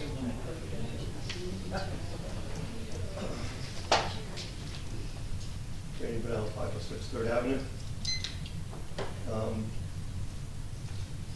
Larry, you said that you were going to reassess some of the things that we're doing in 2025. So you're not even going to be here in 2025. That's kind of kicking it down the road, isn't it? There were 1 or 2 things we said we can assess in 2025. Right. But that's kind of a cop-out. It's not a cop-out. You're not going to be here. Well, do you have a specific question, Randy? No, it's comments. It's just comments, right? That's what you tell everybody when they ask a question, no? Maybe I'm confused, maybe it's me. Yeah, maybe. Okay, thank you. Thank you. Yes. Beth Pepper, 504 Central Avenue here in Bradley Beach. We need I hope the authorities are watching this live. We need a special prosecutor to do a forensic audit, and I ask this council body to not pass any budget at all based on the conversation. It's only reinforcing how much trouble and how criminal this administration is. And until this mayor steps down, not one dime should be approved. Not one dime. Thank you. Yes. Hi, Mary Dykstra, 218 Fourth Avenue. Just a couple things. At the last meeting, Mr. Mayor pointed out that you intentionally tend to shut down women up here, so I'd ask that you let me say my comments and not use your gavel. If I'm doing something that inappropriate, we have one of our brethren, which finest right here. He can handcuff me, okay? I'd like to talk about a couple things. First of all, I trust, and the reason why I voted for Mr. Gubitosi as council member is because I know his strong finance background. Kristen came in through a special process. Guess what? Her finance background is just as strong. And despite your attempt at gotcha questions for Mr. Weber and Ms. DeNoble, they had legitimate questions, which again, really weren't answered. Mr. Ricky, I could not get your last name, I apologize, so Ricky CFO. Gartz. G-A-R-T-Z. Gartz, thank you. From a process opportunity, I would say for you or anyone else presenting, I don't care if it's to the council, you could simply step behind Erica and talk, and both the people in the audience here, as well as the council, would see what you have to say rather than what we had, which was your back to us. Ms. DeMarco, a couple of things. That's a process opportunity, by the way, Mr. Gartz. Here's another process opportunity. I would ask you to avoid patronizing the people that come out to these meetings, which is what you did tonight. We pay your salary, that's fine, but we're residents and we have a voice here too. I don't care if they're presenting to the council, it's very simple, professional, just stand over there. It's very easy. Secondly, I think the optics are bad when you get up and get back, you give up, and then you're on your phone. That's just me. You can take it or leave it. Third, Mr. Mayor, you talked about working with Greg Fehrenbach, who, Ms. DeMarco, you said it several meetings back that he was a volunteer. He was volunteering. So yes or no? Is he simply volunteering and receiving no compensation? Correct. Really? And secondly, why do we need Mr. Fehrenbach as you're the VA? That's a question I would have. We're in budget season. And like last year, I can tell already, this is going to go on and on and on. I come from a professional background. I've managed budgets from $500,000 to $44 million. The questions that are being asked actually are very straightforward questions. We wouldn't have had to be here for an hour, an hour and a half. And by the way, process, don't give it to the council a couple hours before the meeting. I had the same question about the 187 decrease in salaries, because it doesn't frankly line up with the summary. I'm not going to get into that. I appreciate the questions that are being asked. I don't think Mr. Gubitosi should have to stand up there and ask these questions if you just simply be straightforward. This budget, this is not a big budget. This is not, the municipal budget, I'm sorry, it's a budget. And so, to not have to be there and say, well, I just got it, right? And finally, Mr. Mayor, we just had the results from the 2022 audit. They were not complimentary. I hope we take lessons from that, because it's an embarrassment for all of us. Thank you. Thank you. Yes.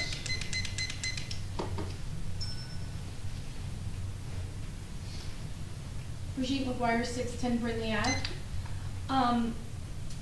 It seems like it's unclear that the council doesn't know who messages are coming from. So we're working on a budget and the council doesn't know if it's the CFO answering or if it's Mr. Fehrenbach, a resident volunteer, or if it's Larry Fox. So, or Meredith DeMarco. How is that happening? Are there not emails from the person's email address? How is this communication happening then? We're consolidating questions and consolidating answers to be efficient. So I wouldn't call it efficient if people don't know who the answer is coming from. What's the relevance of that?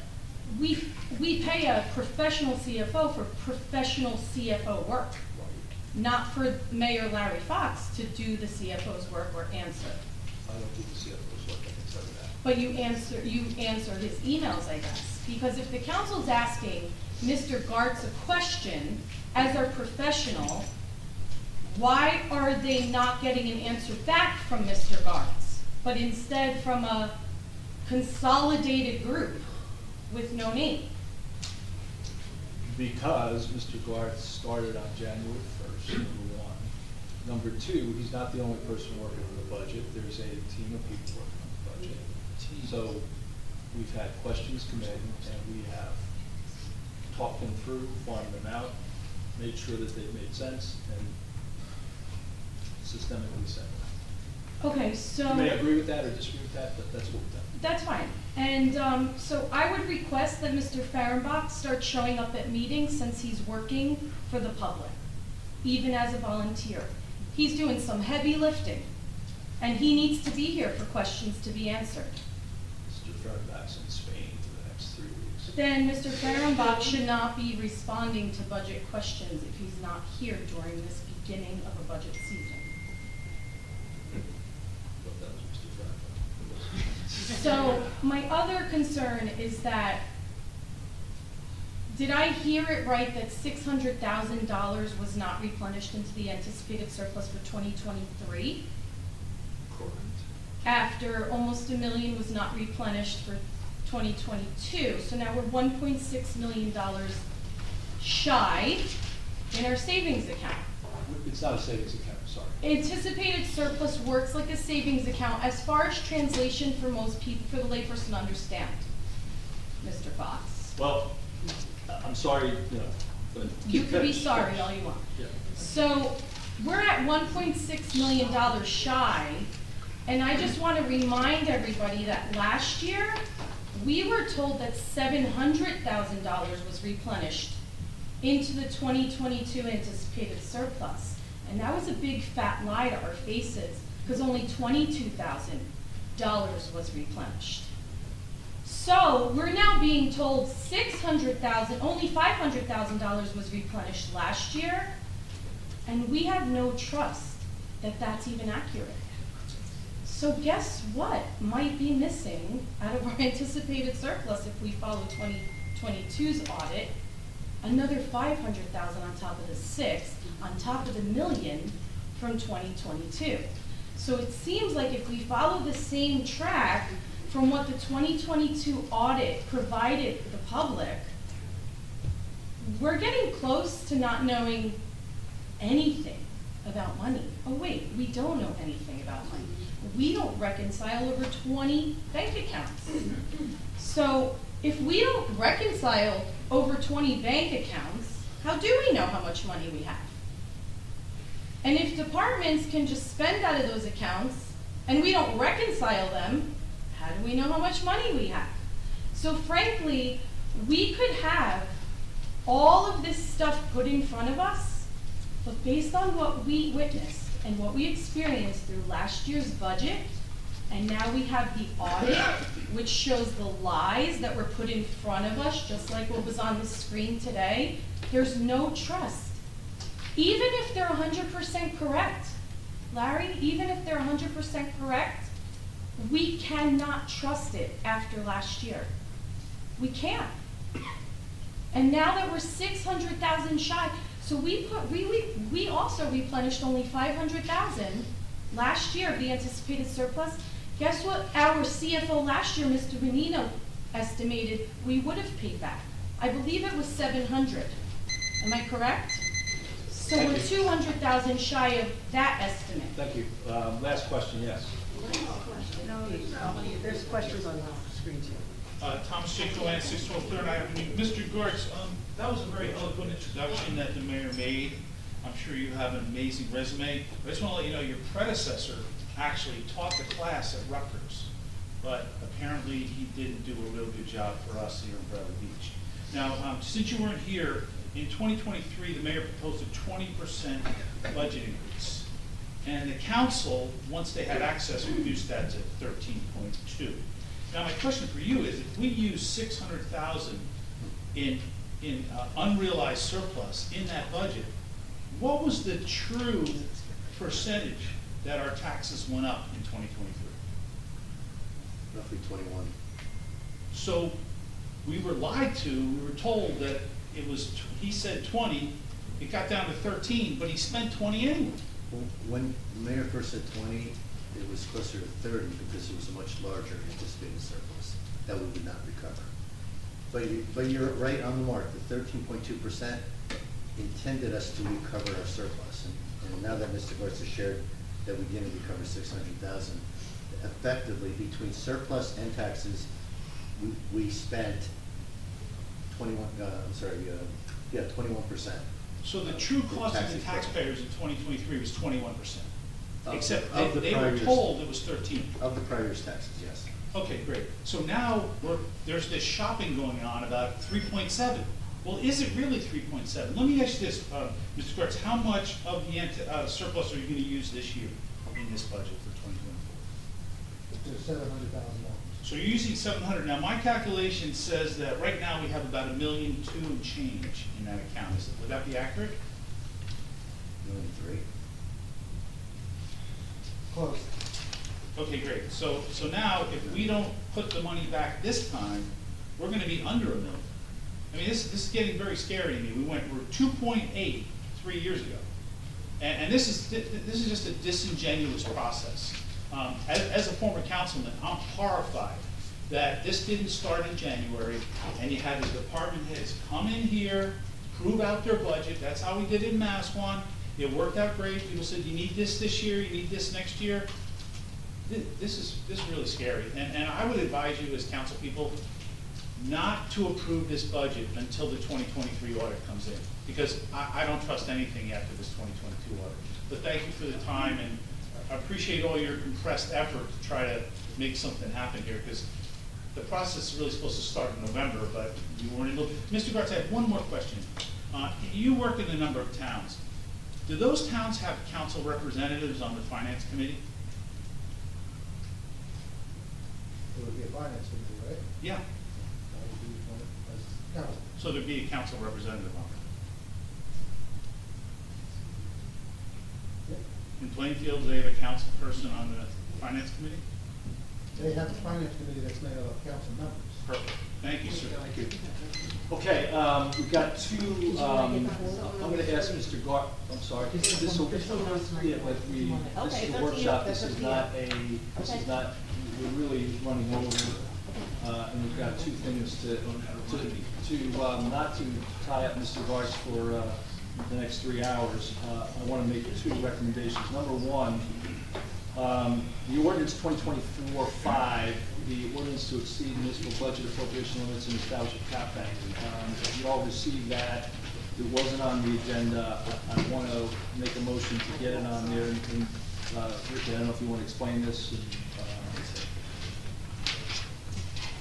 By statute, the state permits you to increase your appropriations over 23 by 2.5%. The statute also allows you to increase it up to 3.5% if you so desire. This ordinance is just customary that permits you to put this money in a bank if you need it for your future appropriations. It does not authorize any spending in any way, shape, or form. And we've done this every. Any questions on it? So I'd like a motion to actually introduce ordinance 2024-5. Second. Mr. Noble? Yes. Mr. Gudatose? Yes. Ms. Mahoney? I'm sorry, I was still looking at this, because I didn't get a chance to even read it. You can send it out, don't you? When did you send it out? I just gave it to you. No, we used, I thought we sent it out.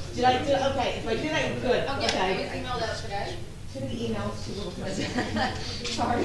That's all good. Really? Yeah, I think it came out today. Yeah. So it came out, yeah, it might have, it had to come out today, okay. Okay. So, sorry, Mr. Gartz. That's okay. Could you explain this to me again? And Mr. Capone, is it really hot in here, or is it just all? Saying 60. Yeah. Whew, I can't take the sweater off. Okay. All right, thank you. New job. That's right, thank you. Oh, open that door. Okay, sorry. Okay. All right, so what are we doing? By statute, Yeah. the law permits you to increase your appropriations by 2.5%. Okay. You also can increase it another 1%, which is what this is doing, up to 3.5, which is the cap by state law. Okay. All this is doing is allowing you to go up to the 3.5% in case you were to need these funds to appropriate at some point. It does not authorize any spending. If you do not do this, then you lose that additional 1% automatically. What about you lose it? You can't use it Oh, in you the can't, future. you don't have the ability to, so this money goes into a bank account? Correct. It goes into a bank account, so It's not money. It's a cap bank. It's an cap bank. appropriation. It's an appropriation? Yes. All right, not actual money, okay, Correct. okay. Erica? Yes. Councilman Weber?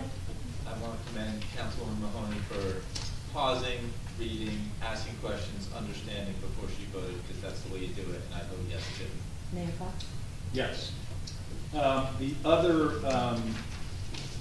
again, so that Mr. Gartz has a introduction tomorrow, is that correct? For, For another town? correct, And you had one last night? Monday. Monday, okay, well, so that's right. And I think you still got a little meeting to do on this one, tomorrow. I wanted to make a motion to move up 2024-86, introduction of 2024 budget to, by read only, make a motion to move that up. Second. Mr. Noble? No. I'm just saying to move it up. Oh, on oh, in agenda. the meeting, oh, okay, okay, I'm sorry, I get out. misunderstood. Okay, yes, that's fine. Mr. Gubatose? Yes. Ms. Mahoney? Yes. Mr. Weber? Yes. Mayor Fox? Yes. Okay, with that, I'll make a motion to introduce by read only, by title only, 2024-86. Before I do that, Ricky, can you just kind of frame a yes and no on this? So, Today is first, statutory just, requirement. can I make a third, just Yeah. a point before? So the intent was to introduce and take the next 28 days to move towards any questions relative to move this to adoption. So that was our intent. So with that, I'll shut up and let you talk. Go ahead. Well, the proposed budget as given is offered tonight for introduction. To be in compliance with the statute that requires you to introduce by no later than the first meeting after March 29th, as promulgated by the Division of Local Government Services, and this would be your next scheduled meeting.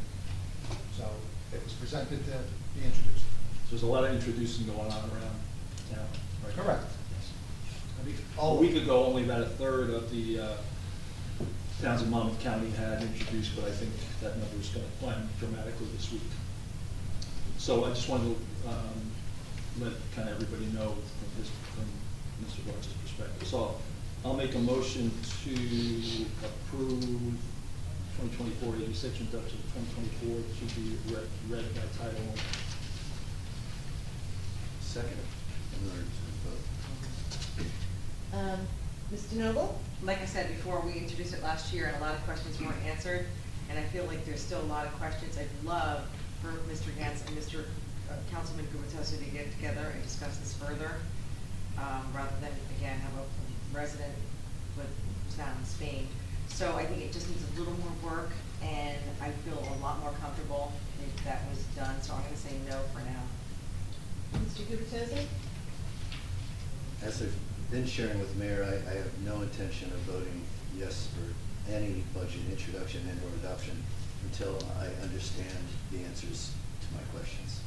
So I vote no. Ms. Mahoney?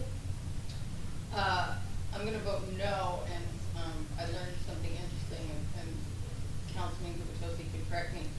Once you introduce it, there's only certain levels at which you can change the budget? Yeah, well, you would, if you change by more than a percent, then you'd have to reintroduce. Right. 1/5 I think, is it I'm not, is it exactly one? I can't remember. 1% total, 5% total. Yeah, so that it seems, pretty restrictive, and I don't think we're necessarily there yet to do that, because of the questions, so. Just to be clear there, Yes. you can amend the budget after introduction to any level you so desire. It's a matter of having a second public hearing where those percentages are going to apply. Correct. That's unequivocally, you can amend that budget at any level you want to after introduction. Just so we're clear there. Okay, So I gave, that wasn't, I didn't give the right answer, I'm sorry, because I think your question was that answer. Okay, I have reservations because of how the budget went last year. I think there were some constraints on that. But still, based on the questions that I don't believe, answers to my questions, which I don't believe are coming from Mr. Gertz, I am going to vote no. Mr. Weber? No, and I hope we can get the questions answered and look to add some urgency to it all. Mayor Fox? I'm going to vote yes. I think we've had 2 weeks of Q&A. The net change in the budget in that whole Q&A, I think, has been $11,000. That's correct. I think the tests we've tried to put against the budget are reasonable. I think that our spend level in 2023 and our austerity has given us a reserve that will put us in good stead in 2024. I think introducing this budget and continuing on a path of asking questions and getting answers, I would have said, if you want to vote no at adoption, but I think we've got a good product. I think it's a reasonable budget. A lot of people work very hard on it. Maybe a few people don't think that way, but that's the case. So that's my reason for voting yes. Okay. Thank you, Mr. Garch. Good luck to you tomorrow in Ocean. Thank you. Thank you. Have a good evening, everybody. Thank you. Hey, point of order, Mr. Mayor, could we move up the Army Bank proclamation to be the next item? Just coming back here. I wasn't sure you were here. Oh, my goodness. Sorry, that's in my office. We'll make a motion to move that up. Well, we just did it. Yeah.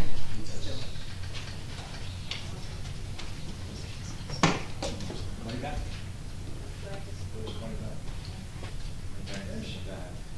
There she Okay, she is.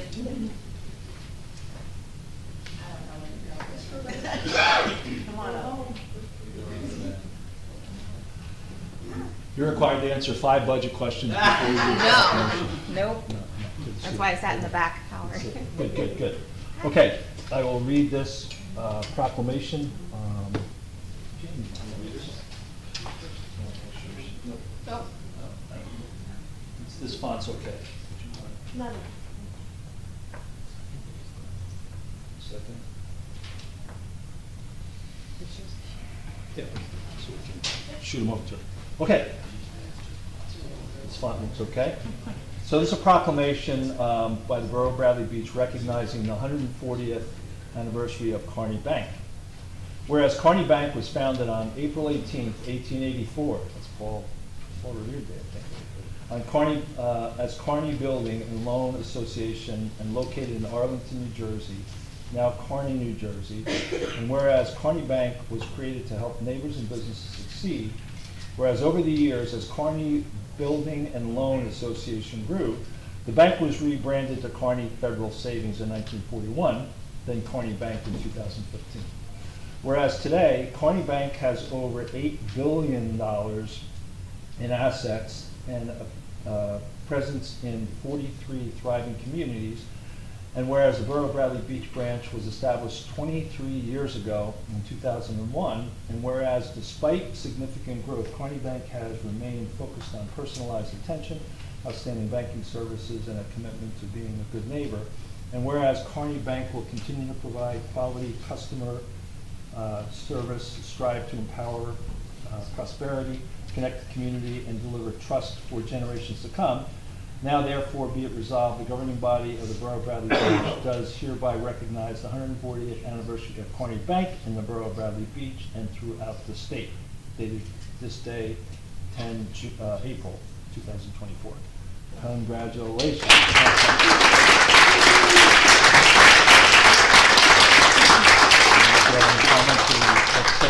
No, thank you very much, and thank you, Lucky. So, Okay. no, thank you very much, everybody. Okay, we'll see you at the bank. Yes, thank you.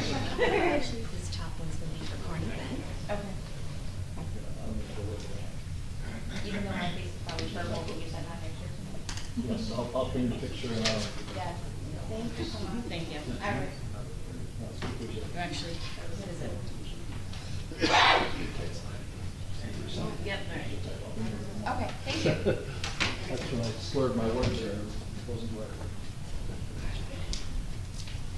Okay, back to the agenda.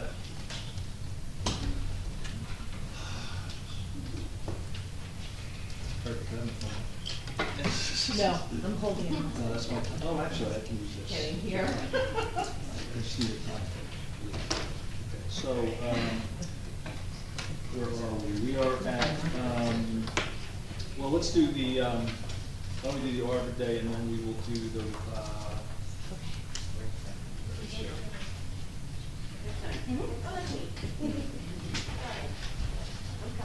get ready, Courtney. Okay, I'll just read this from here. Is Larry here? Whereas in 1872, the Nebraska Board of Agriculture established a special day to set aside for the planting of trees, and whereas this holiday called Arbor Day was first observed with the planting of more than 1 million trees in Nebraska, and whereas Arbor Day is now observed throughout the nation and the world, and whereas trees can be a solution to combating climate change by reducing the erosion of our precious topsoil by wind and water, cutting heating and cooling costs, moderating the temperature, cleaning the air, producing life-giving oxygen, and providing a habitat for wildlife, and whereas trees are a renewable resource, giving us paper, wood for our homes, fuel for our fires, and countless other wood for our fires, and countless other wood products.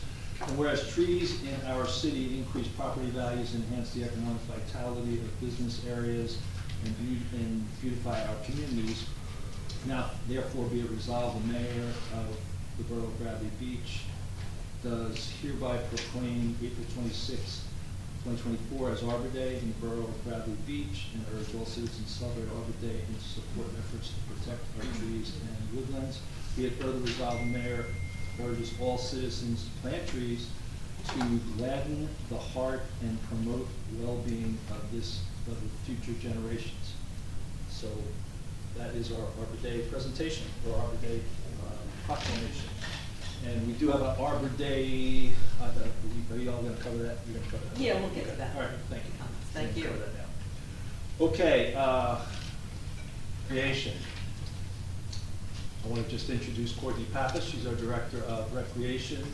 She's got a number of bits of information that she's going to share with us. And take it away, Courtney Michelle.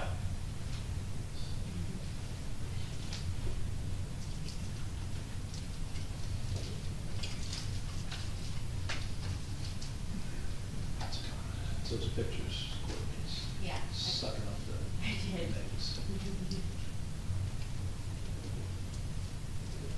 Well, in the meantime, that's okay.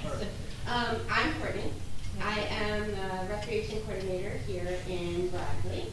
And, oh, there we go. Okay, so I'm going to tell you a little bit about what we've done the last year, what I'm hoping to do this year and for years to come, kind of some things that we're going to implement in town in the rec center. So, in case you're not sure, next slide, please, Michelle. Oh, next slide, please, Michelle. Next, Michelle.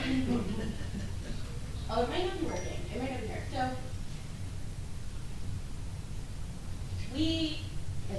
So, we have a bunch of different spots in town. There's the actual rec center, which is on Main Street. And at the rec center is the building that we use a ton of. And we have a baseball field, we have a playground, we have a basketball court, we have tennis/pickleball courts, and there's a ton that goes on there. And we, oh, it's coming. Give it a second. So it's really a good pitch, so let people see it. Oh, there we are, almost. It's okay, it's okay. Stop. It's okay. So this is just a list of stuff, we do stuff at the bottom. Next slide, please, if it works. Next slide. Okay, You just skipped the 2. I think it's, so this is stuff that we do all the time. Like, you're guaranteed to find summer camp. 7 weeks in the summer, we run a really great summer camp program. Bocce on the beach, we have the Bocce League, May through October, yoga runs on the beach, meditation, all kinds of stuff, May through October usually. Bike rodeo, back to school bingo, which is really awesome. This will be our 3rd year coming up for back to school bingo, and the kids come with their families and we play bingo, and they win book bags full of school supplies. So it's a lot of fun for the kids, and it's a ton of fun for the parents. Seasonal dances, Halloween trunk or treat, this will be our 3rd year as well. That's a ton of fun. Councilwoman participated the last 2 years. The rec committee does their trunks, people from town have done their trunks, and it's a lot of fun. Crossword and coffee is like a staple. They love it. The group of women that come every week are amazing. They enjoy it and look forward to it. Mother's Day and Father's Day crafts for kids, that's just a given. You gotta do something, you know. Next slide, please. That is through Easy Ride, and they come during Bike Safety Month in May. And they teach the kids, little kids to bigger kids, how to ride, how to wear a helmet, how to use signals to turn and stuff like that. They're awesome. This is the stuff that we've added just in 2023. It's a little long, but some of my favorites, I would say, are breakfast with Santa, was a huge hit.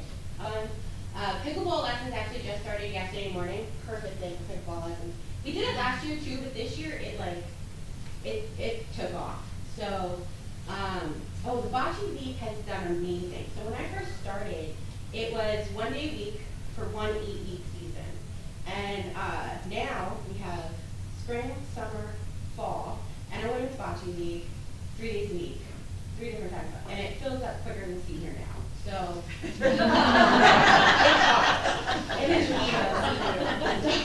that's been great. The clothing swap is kind of fun. The chess tournament was this weekend as well, and that was really cool. We did K through 8 on Saturday. They could come in for lessons, and then we did tournament style on Sunday. And through that, I actually found out that in 1929, Bradley Beach hosted a international chess tournament here at Hotel Lorraine, and that was really cool. So, next slide. This is just some stuff that I'm hoping to do. This is also a short list of what I'm hoping to do. If you guys ever want to visit me at the rec, I will embarrassingly show you all of my Post-it notes. All of the ideas that I have. But pre-K to kindergarten summer camp program. So at the end of the summer camp season, there's about a 3-week window before school starts. And I really wanted to fill it with something. So I'm thinking pre-K kindergarten, just to kind of help them with that transition back into school, that kind of thing. It'll just be fun. This is a 2-week short little program. Open rec program for preteens to teens is really important. I really just want to make sure the kids know where they're going. If they're every Friday the rec center is open, I know I can go meet my friends there, hang out, do homework, whatever. Borrow equipment to play on the ground, whatever. So just a guarantee. Day trips for the town. I recently had a conversation with one of the residents about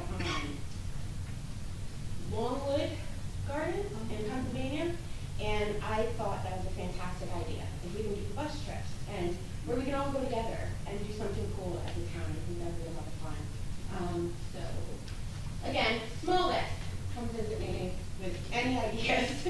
I always take notes. Next slide. Courtney, could I just ask a question on that last point you made?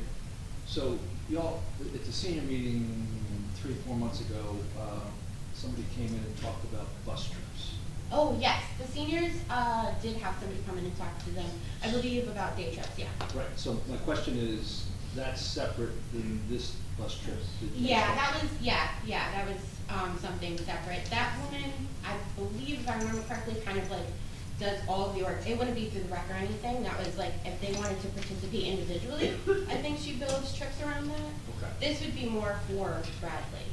Okay, I didn't know if she would build something around Bradley, she's working with the seniors, but I didn't know if she as a resource could do that for rec.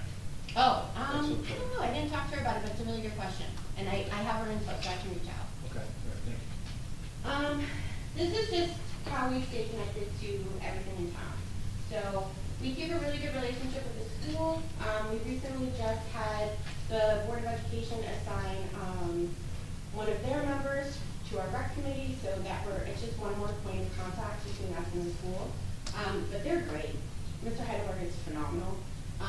Anything going on at the rec, he's really super eager to just, yeah, sure, we'll make sure the families know what's going on. The senior club, I'm there. If they need anything, I'm just there to help kind of thing. Work with the tourism department, BBBCA, MWC, shared services with Neptune City. That's basically where a lot of things go on in Neptune City that are now available to Bradley kids and vice versa. So that's really, really awesome, actually. So, next, please. And this is how we get it all done. So, volunteers.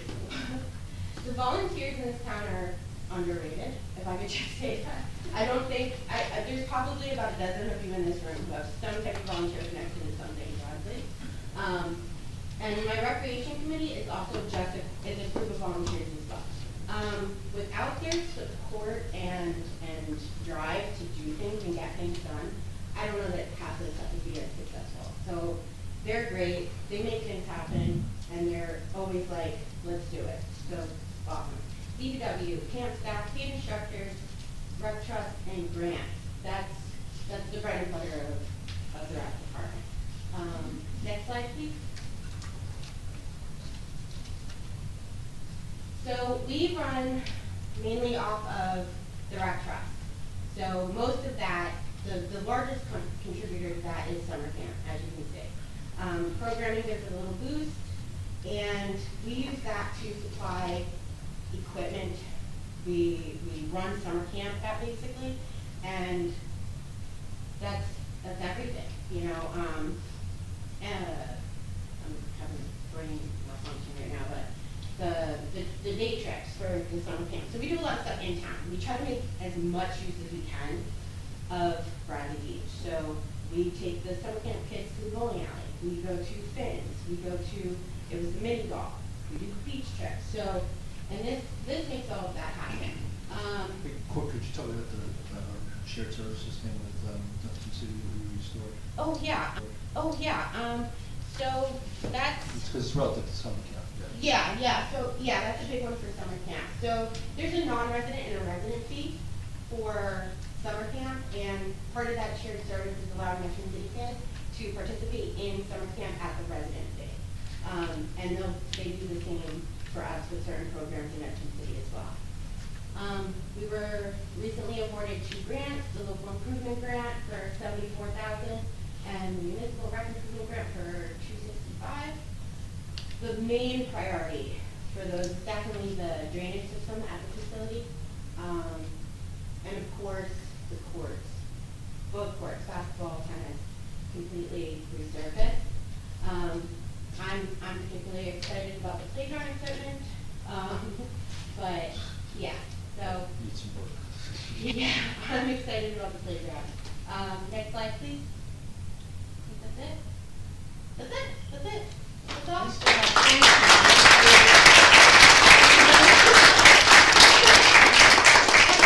sorry if I went too fast. I'm at the rec every day, 8:30 to 4:30. You can find me there.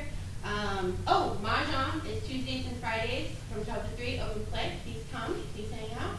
And if you have any ideas or questions or anything like that, I am available.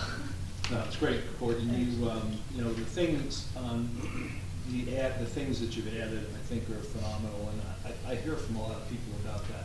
I heard somebody the other day said they're finally getting pickleball lessons, and, Yeah. you know, and this Marjan, I know you tried countless times to get that off the ground, so that's great. It's way more popular than I expected. And Like- bocce's off the charts. Yeah, bocce's wild. Yeah, they love it. Mahjong, we just started, and it's like, I think we had like 20 people there Friday, and they're like, oh, this one's coming, this one's, like, it's getting bigger. Yeah. So, it's, I had no idea, but yeah, they love it. No, it's a credit to your drive and your imagination around a lot of this stuff, so I really appreciate everything you've done. I think having somebody like yourself full-time in this role is just phenomenal for the community. I really believe that, so. Appreciate that. Yes. I don't know if the council has any questions or comments. One quick comment. Sure. Courtney, I've heard your name a million times. I think this is the first time I'm seeing you in person. I just want to say I hear phenomenal things about Oh, thanks what you so do at much. the rec center, so thank you. Thank you guys, I appreciate it. Thank you for letting me share, and I'm just gonna.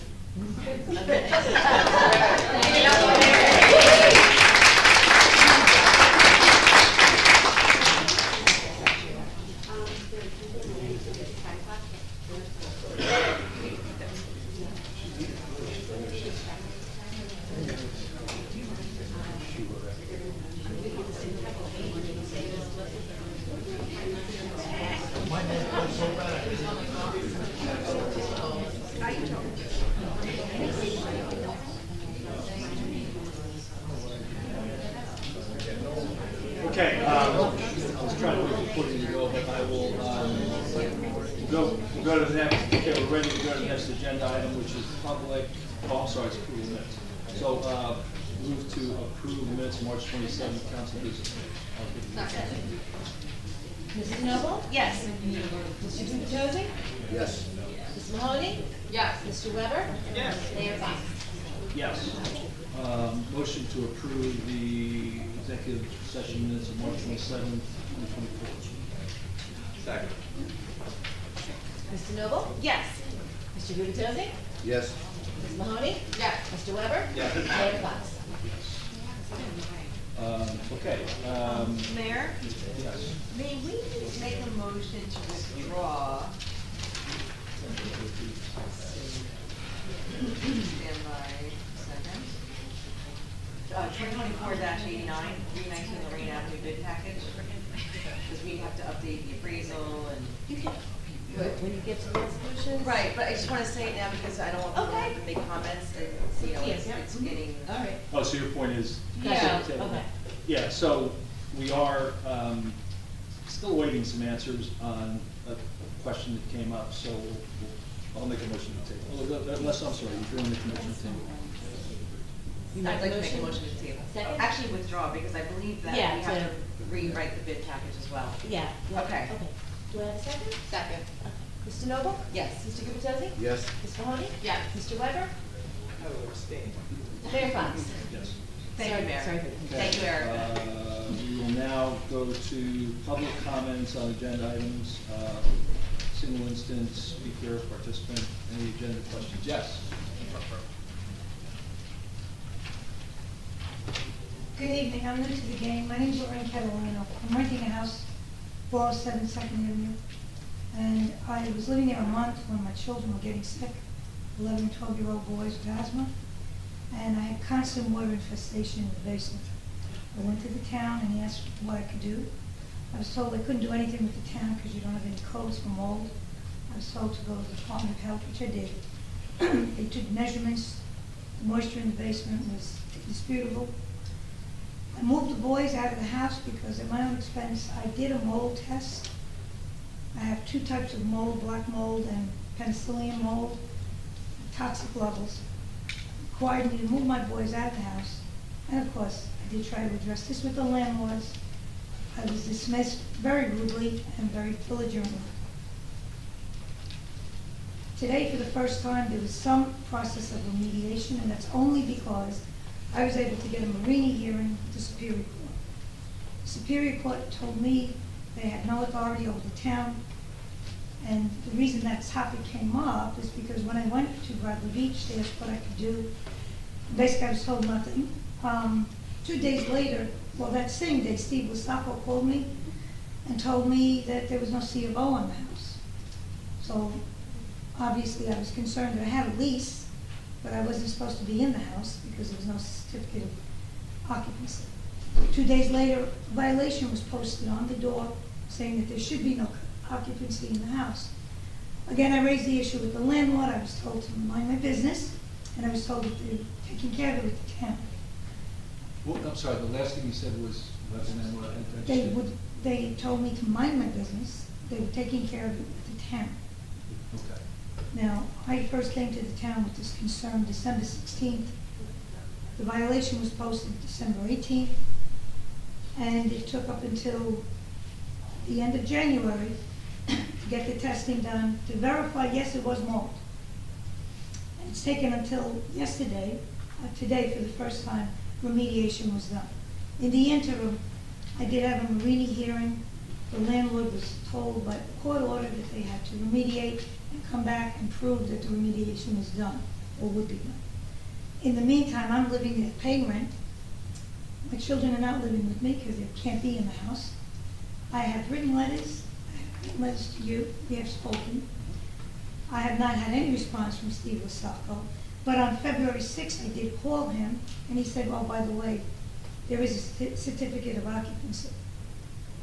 Somewhere between violation being posted on December 20th and February 6th, the process of certificate of occupancy occurred without any inspection, without anyone coming to the house and looking at the extensive water damage in the basement. That continues right now.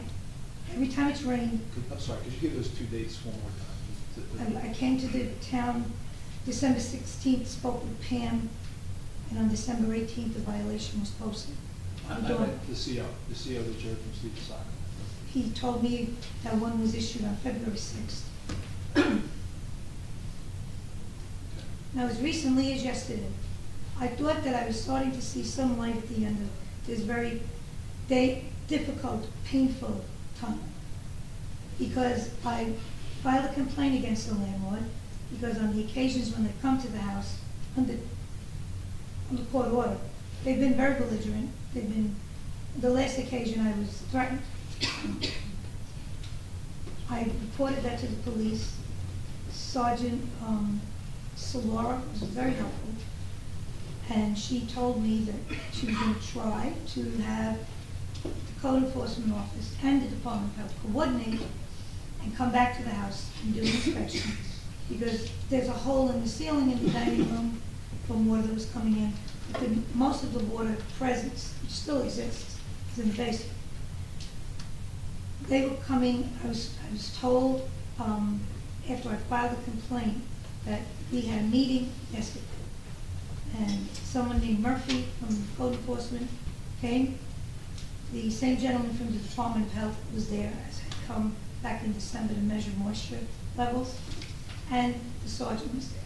I was told that the sergeant was going to serve the summons to the landlord because they were supposed to be there as well. The landlord did not show up. Sergeant could not reach them.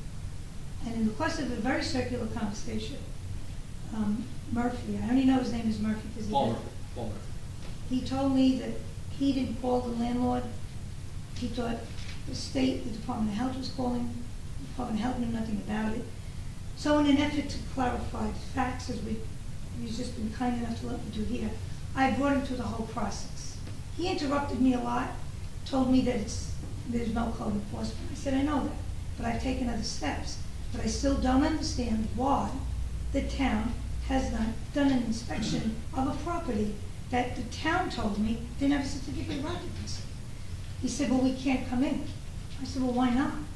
He said, because now there's a complaint of hoarding. A complaint of what? Hoarding. Hoarding.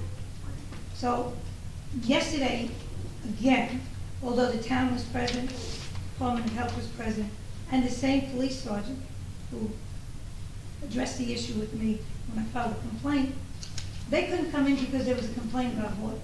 Obviously, I didn't make that complaint because I can't know for sure, but I would have to assume it was the landlord. But I just find it very interesting that that came out of nowhere. The water is still in the basement. I mean, the presence of the water is still in the basement. And the only thing they did up until today, when the remediation process started, was they put in a new door, and a week later, the water was coming in under the door anyway. And when I say coming in, pouring down the steps, remaining in puddles. That's why there's mold. So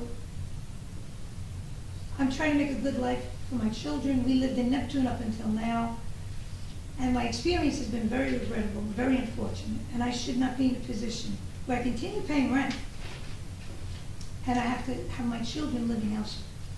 And I have to date not had one person from the town come in the house and look at the damages from the water that's causing the problem. I have copies of the letters I've written, I have the emails that I've sent, I have the photographs that I sent. And I don't know if I can show them to you again today or leave them with you. I'd be glad to.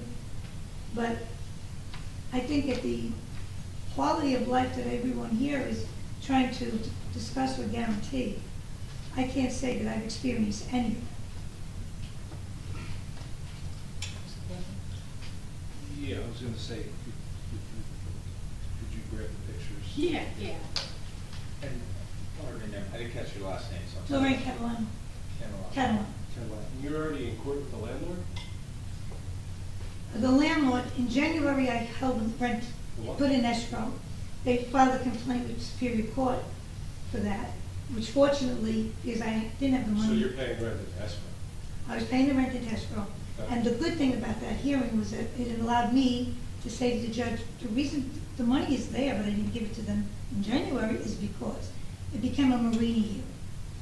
Yeah, and so the court completed that? The court ordered the landlord to do remediation, come back to court, prove that it's been done, and have more testing done.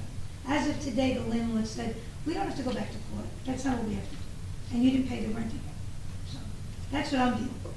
That's the crux of your dispute with the landlord. We have certain. The crux of my dispute is that I'm paying rent to live in a home, and I can't be with my children, because I'm living in an uninhabitable home. Do you have an attorney for this? No, I don't. I can't afford one. Okay, well, the legal services, could Legal also- services did not help me. Went through all of this with them, guided me, which was helpful. They told you to Mostly- stop paying the rent, they told you, that's the hook between you and the landlord, it's the rent. When you don't pay the rent, the landlord's But obligation. I've been paying. That's not the issue. The issue But is you that weren't paying the rent to the landlord. My point is that you're already in the process that gets you the recourse to your landlord. If you give us these I'm in the pictures. process of getting the recourse of what? So the transaction is between you and the landlord. The contract, your lease The- between you and the landlord. Yeah, but, Right. yes, Yes. also, I was given a lease by two different brokers that were paid commissions, and nobody checked to see if there was a certificate. I understand, but you're here at the borough, and so we have involvement in this in terms of inspecting properties, we have code enforcement. That hasn't happened yet. Well, you give the pictures to the administrator will bring the code enforcement department, the borough supports tenants in ensuring that the housing that's in the town is up to standards. In terms of whether you owe the rent, there wasn't any. That's not an issue anymore. It seems like you're already in court there, you already did a Marini hearing. The hearing determined that they have their rent, but they have to remediate the problem because I had two reports. They paid for one, I paid for the other, and I paid for an expert to translate, because most reports are not, or most people understand. And the judge admitted the evidence as evidence, not hearsay, and there are toxic levels in the home where I'm still living. My voice is like this partially because It of. sounds like you were entitled to money back. I want to make a home for my children. But live the with judge them. ordered money back to you, right? No, he did not. So they have to remediate, Have to and then remediate. he's gonna decide. Okay, I understand. According to them, no. So They made a here's- statement today, they don't even have to go to court. Here's how the borough can help. You give the pictures to the administrator, we will ensure that code enforcement, and number two, there's a rule in landlord-tenant court to ensure that the landlords comply with the housing standards that are put in place by the town, that they have to have a CO and have to have a landlord registration, which we have here in the borough. And if they don't have that, then they can't evict you, you can just stop paying the rent, they can't evict you, right? That's how the borough is tied.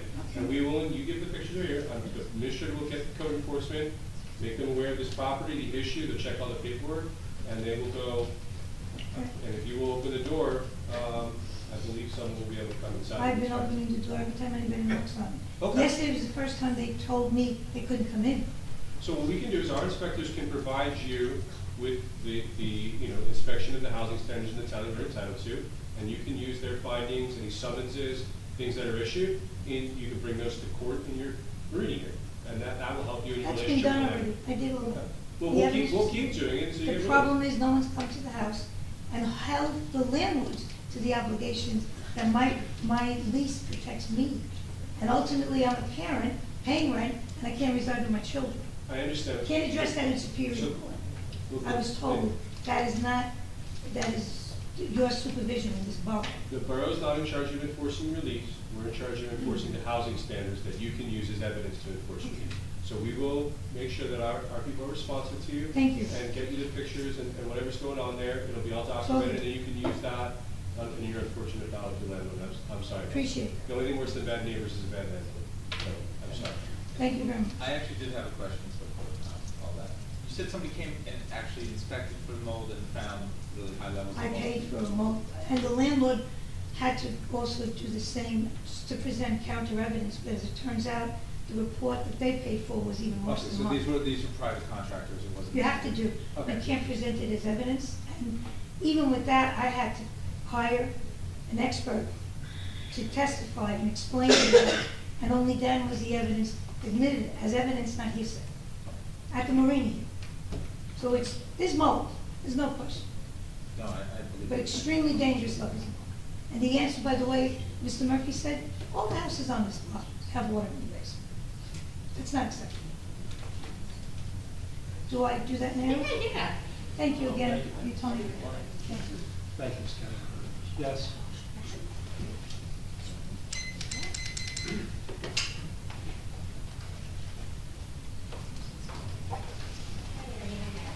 Nancy Merrill, Ocean Park condominiums.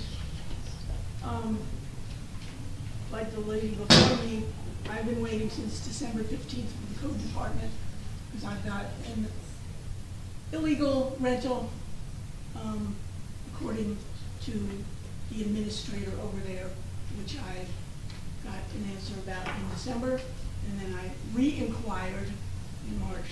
So there's obviously huge failings with the code department. But getting to the consent agenda, because I don't know how that all tied in. I don't want to lecture on the nonprofits that pass through here with their fundraisers. However, I understand the pass-throughs, we don't charge them. I think it is in the best interest of Bradley Beach, a municipality, to take a deposit and then refund it. Things happen, things that we cannot even begin to anticipate happen. And again, I think it would be a prudent measure, and I guess that's up to you to change things. Same way it's kind of up to you with the budget to change the ordinance of how the beach utility income is allocated. I find it hard to believe that our acting BA spends 25% of her time on the beach utility. I would also like to say that when we lose employees, we have things like lights that can't be replaced because we're shorthanded. I'm delighted that you didn't go forward with anything with this budget.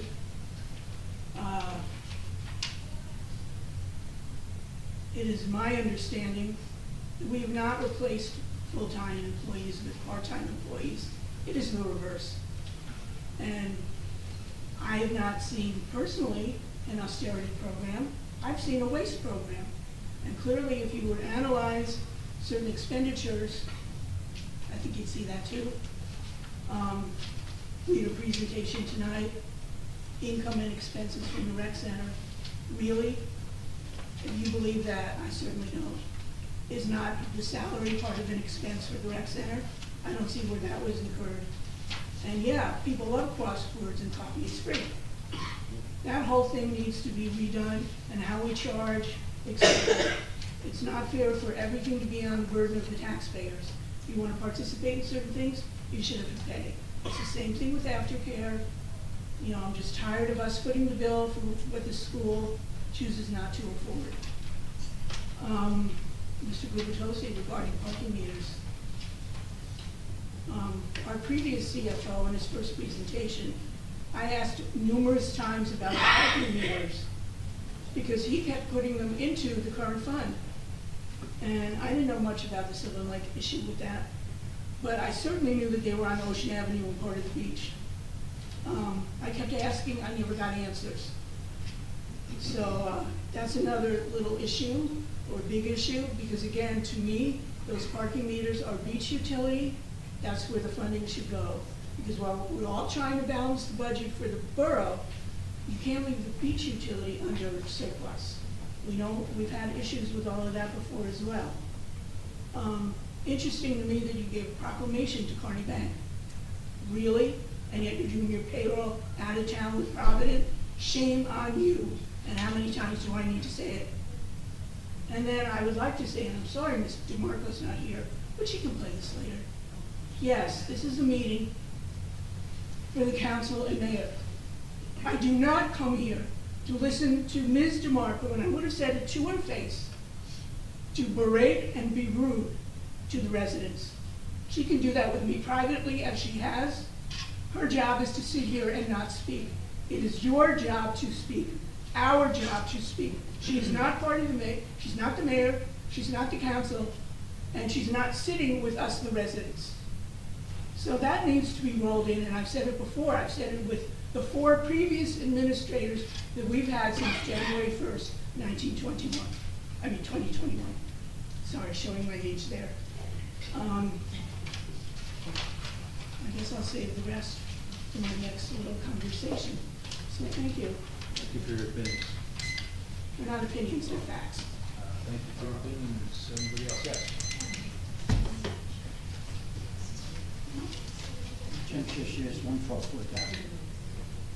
I'd like to speak in support of Resolution 2024-88.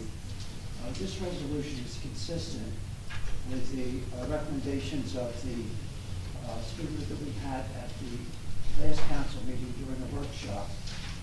Scott came from Dakotas, who's had a lot of experience with municipalities and issues related to sewer infrastructure, particularly where municipalities are considering a sale. What he said, and would be consistent with this resolution, is in order to proceed to the next step, issuing an RFP for a financial assessment of our sewer infrastructure would then result in recommendations or an analysis that, for the benefit of the governing body, would give you a pretty good estimate of what the value of the system is if it were to be sold. Having that information up front then would enable you to decide if it seems like it's a reasonable price based on however you value it. Then you can take it to the next step. If, however, the result of that is that the valuation is not likely to result in a sale price that you think is reasonable, then you can just continue, and we can just continue as a borough to operate like we are. But having that information up front, I thought was a very good way of expediting the whole process without going through a lot of additional studies and never getting an end point. What he recommended really makes sense, and I congratulate you for having this on the agenda as a resolution. And with respect to that, the other thing he said is, with respect to the RFP and the financial consultant, it should be very clear in the RFP that it should be an independent evaluation from a financial firm that's had experience with exactly this kind of analysis. In other words, an analysis to determine the price, and have had the experience of doing this, so when they do come up with an assessment, it's pretty close to what would actually happen in terms of a sale. And I'd be pleased to work with the borough as a volunteer with respect to helping shape the RFP so it is written in a way that produces the information that you need in order to get the kind of evaluation. Remembering that the last time we went through this process of RFPs, we ended up with apples and oranges from the various companies that submitted, because we want to avoid that. There's no reason to go through that process. And I can say, in reflection, after looking at the RFP, the way it was written, the way we did it, I'm not surprised that we ended up with apples and oranges. So again, as a volunteer, I'll offer my help with respect to the art of pay when we get to that point. Thank you. Thank you. Yes. I'm J. Cohen, 612 Third Avenue. I'm trying to understand something. This cap bank, was that a ordinance or a resolution? Ordinance. An ordinance. And it's not on the agenda, though. Correct, we motioned it onto the agenda. You motioned it onto the agenda, but have the public know it's on the agenda. It has to be on the agenda 48 hours in advance. It's a fair point, Mr. Cohen. The rules are not currently published. I'll check on that too. So it's not to waste your time. We've been down that road before, so I just like to avoid it. Yeah, Thank you, sir. I do want to compliment the council for voting down the budget introduction. Clearly, there's a lot of work to be done. And I would say, you know what? Let the DCA just come in here because we need a lot more help. We need a lot more help. Also, the request for proposal, I'd like to mimic Mr. Shishius's comments. This is going to be a great document to read. It's going to be, you know, good base data for us to figure out what the real value of the system is. But also, I would like to say you really should not approve a budget until after the 2023 audit is complete, because then we will see real data on Mayor Fox's 2023 austerity program, which he touted so much tonight. Okay? It can't be talk anymore. It's got to be real numbers, and that's what we need. It can't be fake. We're done with the fake numbers. But thank you very much. Thank you. Yes.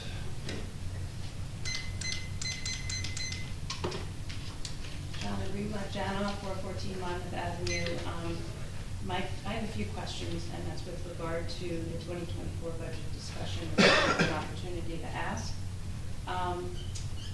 Why do we have two BAs? Are we the only municipality in the state of New Jersey that's operating with two BAs?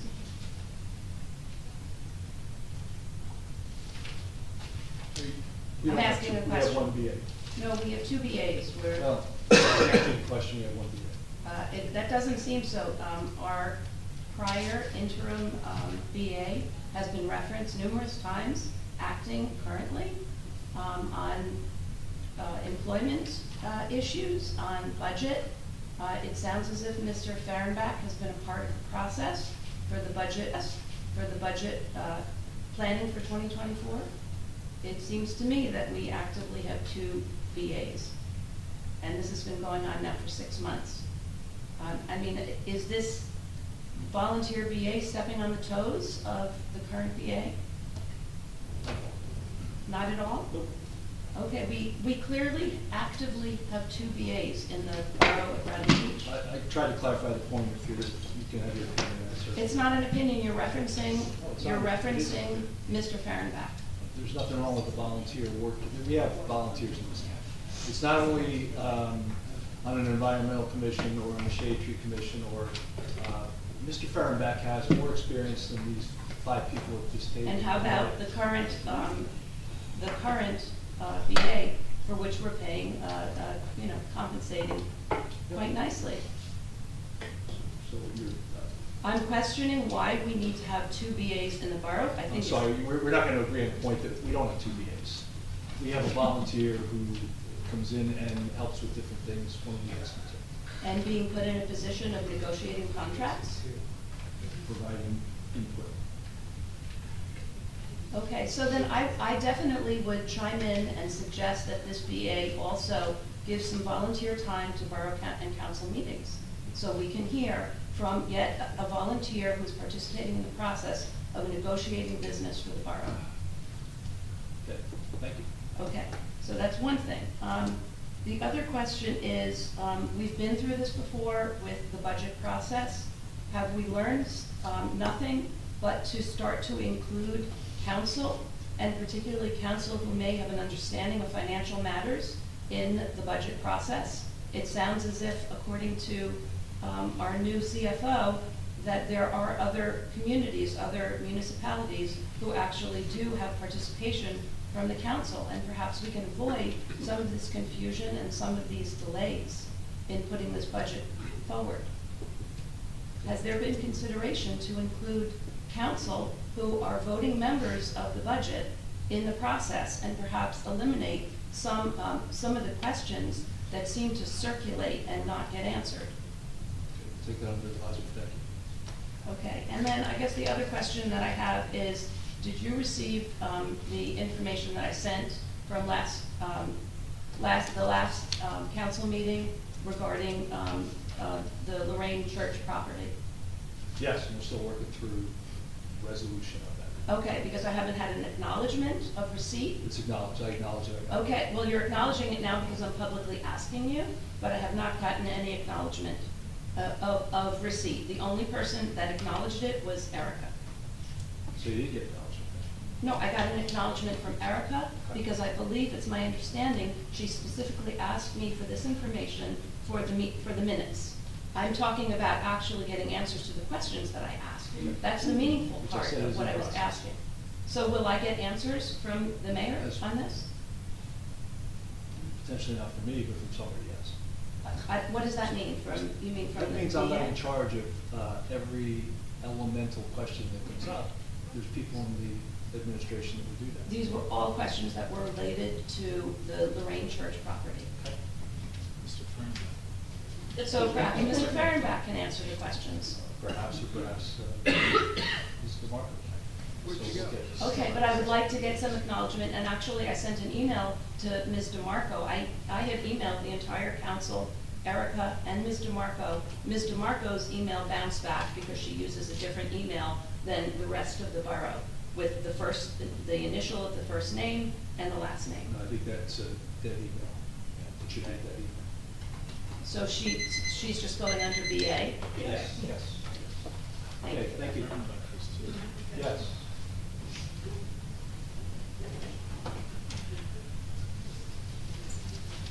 Brigitte McGuire, 610 Brittany Ave. I just want to put on the record here a reminder that we had $434,000 given to us in COVID funds in 21 and 22, and our borough has no records of where that money went, where it was allocated. I'll repeat, we don't reconcile over 20 bank accounts, so there's just really nowhere we can see where that money is. That's a federal issue. I would like to also acknowledge how Mayor Fox just spoke to Ms. Greenblatt, because that was pathetic, and it was terrible, and we are here. It is so uncomfortable to get up in front of this podium every time. I know people think I want to be here, and I want to do this. I don't. I want to collaborate with this mayor. I want things to work right with this mayor, but there is no trust. Okay, now $1.6 million missing, never replenished into anticipated surplus after the last 2 years. We're being given that, certain amount of money is what we can expect. There's nothing to expect under this administration. I have to reiterate this over and over because I'm urging this council to not pass a budget, not introduce a budget. We are in a crisis in this town. And the way the mayor thinks he could present tonight and badger the council about a 3.74% when there's no other substance other than what he scripted with his word of the day, austerity, it's embarrassing. It's disrespectful. It's frustrating. I know I have to keep coming up here now and saying the same thing. There's no room for other little conversation. There's none. Not while he is our mayor. He is not to be trusted. He is nasty to the residents. This is so frustrating. We can't get through to him. There's begging. There's emails received. I'll get to you in the near future. There's nothing. He doesn't get back to anybody. Anybody. Not anyone that sits here. Not anyone that he looks at like that. He doesn't get back to anybody. He sits up here. He's nasty. And I want to mention how he just spoke to Mrs. Greenblatt. It was terrible. And people need to see that, because that's not how a community is supposed to work with their mayor.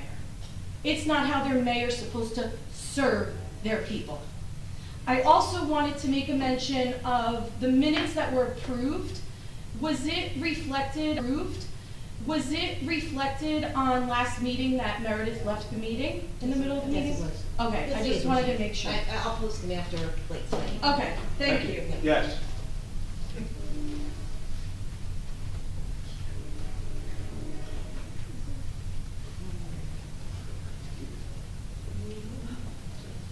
Yep, I see. I'm sorry, Oh, no, did you? wait. I didn't see you. Okay, that's okay. Eileen Shashias, 112 Fourth Avenue. When I listened to the financials, there are a couple questions I want to ask. First of all, you refer to the team. Who is on the team? There's any number of people, there's department May I heads. please have them, the names? I will get you a list. No, I would like to have them now. It's departmental heads, actually, this is comments, I've taken your comment. It's departmental heads and 4 or 5 other folks that were working on this. I'll get you a list. Also, I thought I heard that we finally have a person who knows how to do the RFPs. Did I hear that correctly during this discussion? And I think that came up. did I not hear that I correctly? don't think so. Pardon me? I don't know. Oh, that I thought I Did he say heard that? the mayor say that we finally have somebody who knows how to write an RFP correctly?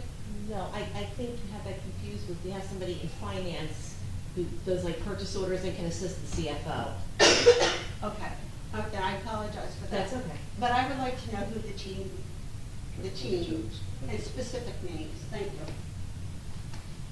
Yes. Lauren Egbert, for 4.5 Brittany Avenue. I have to first confess that I'm a little shook up after the tone of this meeting, so I might not be as coherent as I would like to be. I would first like to congratulate our council on the fact that you respect each other's expertise and take full advantage of it. One of the things that was a little bit hard to hear was to hear council members attacked for availing themselves of the expertise of other council members. That's why we have you. And I'm hoping that you take full advantage of the expertise that Councilman Gubertosi has, that Councilwoman Mahoney has, that in the financial realm, as well as many other things, I'm sure, that Councilman DeNoble has when it comes to land use, that Councilman Weber has with all things environmental, and boy, do they connect with land use. So you've got a lot to consult with one another about. It is also my understanding that when you are together as a body, there's a law, is it the Open Public Records Act, that says that must be done in public. I have to believe that that means that the public has the right to hear what people say to you, as well as hearing what you have to say and what you ask. And we are enormously concerned right now about the financial condition of our town and how we're gonna put safeguards and systems in place. I mentioned, and I had another member in the audience mention, already express the fact that it was uncomfortable trying to listen with our CFO sitting here and facing you. I expressed that I couldn't hear, and I have my hearing aids in. I'm pretty top notch when I have them in. I'm sure there were other people that were having trouble hearing. And RBA said, thank you very much, he's here to speak to them, this is a workshop, I apologize sit for that. down. That was awful. Yeah, and then, thank you, Councilman Mahoney. I came in here so wanting to keep my tone completely civil, and my plan for that was to address our 4 council members principally, to not get insulted and to not get triggered, because I want this town to participate. I want everybody to feel like they come in here and it's gonna be warm, they're gonna be welcomed, it's gonna be productive. You know, and one of the last questions that I hope everybody heard the answer of the CFO was when he said, when he was asked about whether there were council people on the finance or on the budget committee in the 3 other towns that he worked for. And I believe I understood his answer to be yes in all 3. And that in one, it was almost, was it entirely composed of? He's in 3. Mr. Mayor, He's in 3 towns. He's in 3 towns. He's in Plainfield, Ocean View. Yes, and what I believe that I heard from him is that there's council participation on that committee in all those towns. So I don't understand why we could have 2 people with such a wealth of experience who are so dedicated that they're pouring hours and hours and hours over the budget, over what it means. I don't understand why they're not hitting from day one. And I would also like to point out, when you're talking about, I hear Councilman Gubitosi talking about drivers of the budget. And the drivers, and what's behind it, and what's behind those numbers. And that brings me back to last year, when there was $300,000 unaccounted for, and the only thing that Councilman Gubitosi wanted to know was, where is that coming from? What are we anticipating? And it took months to get the answer, I believe, and please correct me if I'm wrong, Councilman Gubitosi. It had to do with planned positions? New hires. New hires. I don't understand why that answer didn't come from our BA at that time, directed by the mayor. I don't know why that answer didn't come the first time it was asked. So please keep asking. Please get the answers. I'm also very concerned about these attrited positions and departments that don't need, particularly in Public Works. I would want to be really convinced that Public Works didn't need those positions. I love our Public Works. That is something in our town that works beautifully, and they are an absolute pleasure. And if anything changes there, I would be very sorry, and my time is up. Thank you so much. Thank you. Thank you, Lauren. Okay. Looks like there's nobody else. We'll move to the next agenda item, which is ordinances. We have 2024-4, an ordinance supplementing the boroughs. That's just a pointer. That's the mouse pointer. See? I'm sorry, 2024-4, an ordinance supplementing the boroughs revised general ordinances review chapter 352 previously reserved entitled Public Facility Rentals to authorize the borough's existing facility rental fees, policies, and procedures. This is an introduction. Discussion. Yes. Go ahead. This is fine, there's nothing wrong with this, where did it come from? This was an analysis done on fees that we in fact did not have in the ordinance that we were collecting. So we're cleaning this up. Yeah. Okay. And is this just for the rec center, or is this like all over town, or is this like, does this count for the Piazza Center as well? In fact, she has the answers to that question, because she sent me an explanation on it today, but I didn't have a chance to look at it. It's for, I could say, I have to list it. It's really everything that we read, the whole piece here. Facility rental.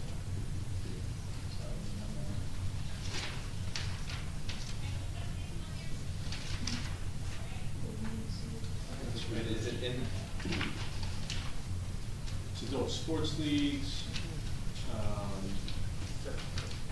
all our facilities, gazebo,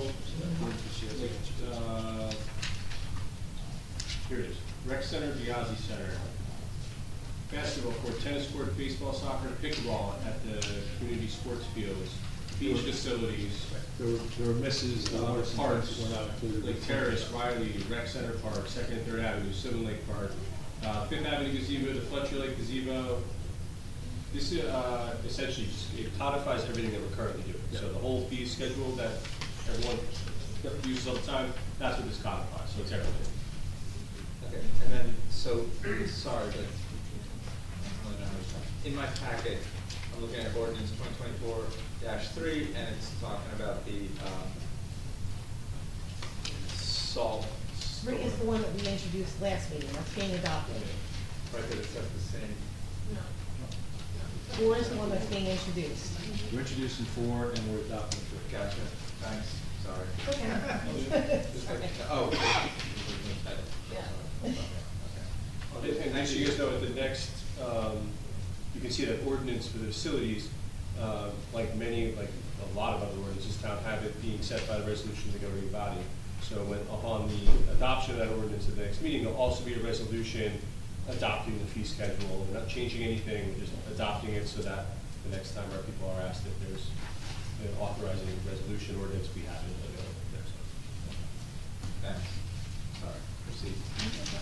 Okay, any other questions on the introduction of that? Okay, so I'll make a motion to introduce 2024. Second. Mr. Noble? I also reached out to Greg Gannon, and thank you for explaining that, and I appreciate that, and my vote is yes. Mr. Gubatose? And I also reached out to Council President DeNoble, who told me she's going to Mr. Cannon, because we do talk occasionally. I vote yes. Ms. Mahoney? And I was explaining the same thing, so, yes. Mr. Weber? Yes. Mayor Fox? Yes. 2024-3, it's an ordinance amending chapter 350 property maintenance and housing standards of the borough, revised general ordinances to establish standards for storage of salt and other solid de-icing materials in accordance with New Jersey DEP requirements. Make sure that our superintendent, Mr. Buffone, is conforming to requirements. I'll make a motion to approve 2024. You have to open Oh, up. I'm sorry, we have to open up, make a motion to open an adoption hearing for 2024. Second. Second. Mr. Noble? Yes. Mr. Gubatose? Yes. Ms. Mahoney? Yeah. Mr. Weber? Yes. Mayor Fox? Yes. Are there any questions on 2024-3? Okay, then I will make a motion to close the hearing on 2024-3 and at the same time approve 2024. Second. Mr. Noble? Oh, yes. Mr. Gubatose? Yes. Ms. Mahoney? Yes. Mr. Weber? Yes. Mayor Fox? Yes. Merit, I'm sorry for probably taking away from Ms. Catalano, but I didn't have the opportunity to read through all the changes you made in the introduction of 2024-4. So I was swimming upstream a little bit, but I think we got through it. So, that's why I was trying to. I know Ms. Catalano was actually she. We will address her issues and. I know, but my point is, I'm glad we answered her questions, but she should have been at the end of the meeting. It wasn't a general question, but I wasn't going to stop her. That would not have been cool. Okay, communications, we have a United Branding Committee that Councilman Weber's been working to frame out, and that communication's in the packet. Resolutions, we have 3 on the consent agenda. 2024-83, which is approval of Jersey Shore Rescue Mission to conduct a 5K walk race for Saturday, October 26, 2024 from 9 to 11. It's a pass-through only. 2024-84, approval of summertime surf camp to conduct their surf contest Saturday, June 22nd and Sunday, June 23rd. And 2024-83, approval of 50/50 cash license application for a paddle for a hunger, a vendor of the BCA spring market event in Riley Park on Saturday, May 11, 2024. Make a motion to approve the consent agenda. Mr. Noble? Yes. Mr. Gubatose? Yes. Ms. Mahoney? Yes. Mr. Weber? Yes. Mayor Fox? Yes. Okay.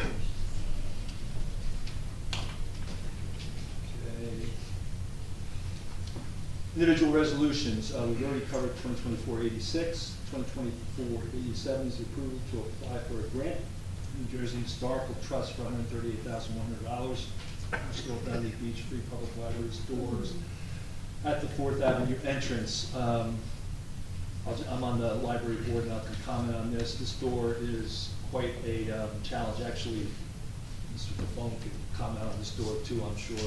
It's been a challenge. It's a huge door, it's heavy, it's very old, and we found some this funding could help us kind of almost be in a restoration mode. So Ashley Fogarty has been working on this, and it's a worthwhile endeavor for our library. So I would make a motion to approve. I'm sorry, Mr. Mayor, we have a little more discussion. Yeah. Yeah, and my understanding, and I think it's in the resolution, I read this a couple of days ago, but we would apply for the funding, but I guess to the extent there are any related costs, those costs would be paid for by the library. That's correct. Okay, great. So I just want to make sure if anyone was confused why we're applying for the library. Oh, Friends of the Library is actually, I'm sorry to speak out, but I'm part of Friends of the Library, and if you read it, it's Friends of the Library that is going, we were asked to donate money towards that. So it's not the library that's doing it all, it's read it, it's Friends of the Library. Well, it's yeah, but We're not part of the library. No, I understand. We're a but the nonprofit. Correct. But the grant application that Ashley's putting together, I think she's the one to put it together, but it's an entire village, you're absolutely right. Yeah. Yeah. but the grant. We're paying a lot of money. But to be clear, this is helpful, thank you. To be clear, if we receive this grant, if the I think it's the library that receives the grant, not, like Friends wouldn't have to pay for this, correct? We're paying, yes, we raised money, and it's like, we raised money for it, Right. specifically for it, and we were told that that part of that money that we raised, they want us to pay for that. So I don't know, the library gets a lot of money, I don't know why we're paying for it, but. So the 130, Mr. Mayor, is that for the entire repair, or is it like the entire repair is 200,000? No, it's not 200,000. I'd have to get the detail from Ashley. She worked up that detail. But any component that's not covered by Friends or this grant will be covered by the library. And as you all have seen, our library, it's over 100 years old. There is a lot of maintenance, and there's been a lot of maintenance work done, both externally and internally. I can tell you that DPW spends a little bit of time over there. So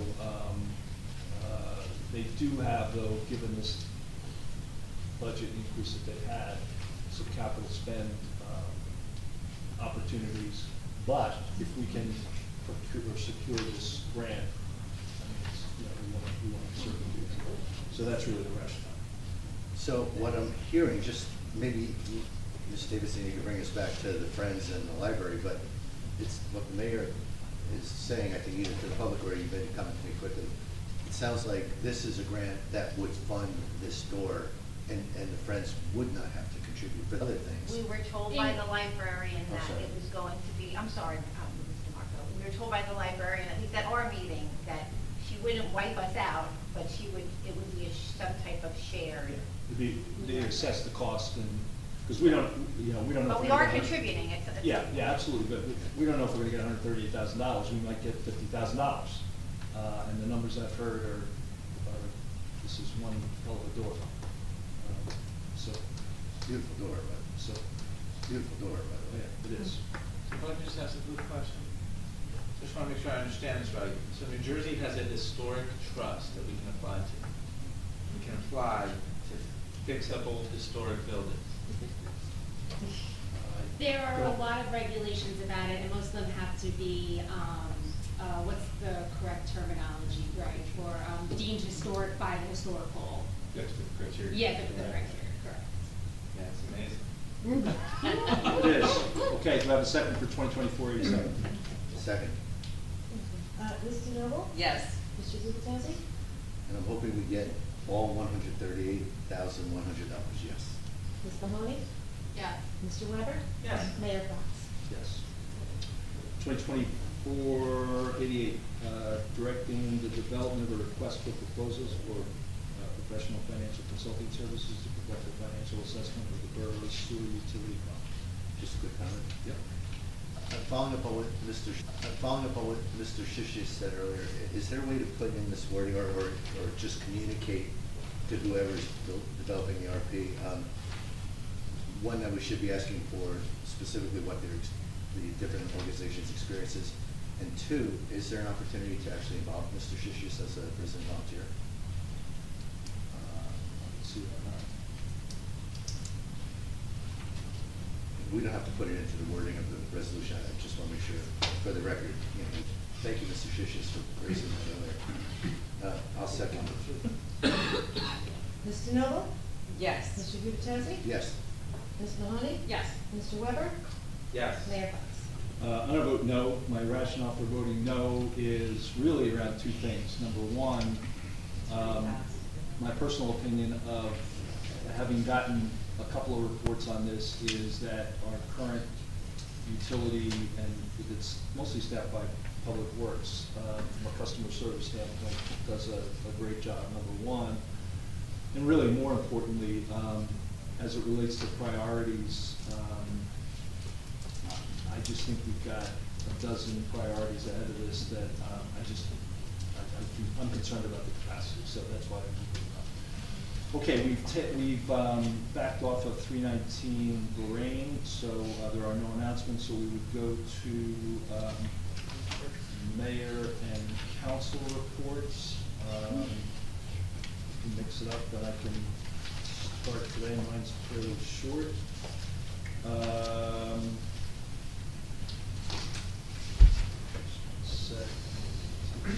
So I will start with, we had the opportunity around our community project funding secured for Bradley Beach, $1,416,000.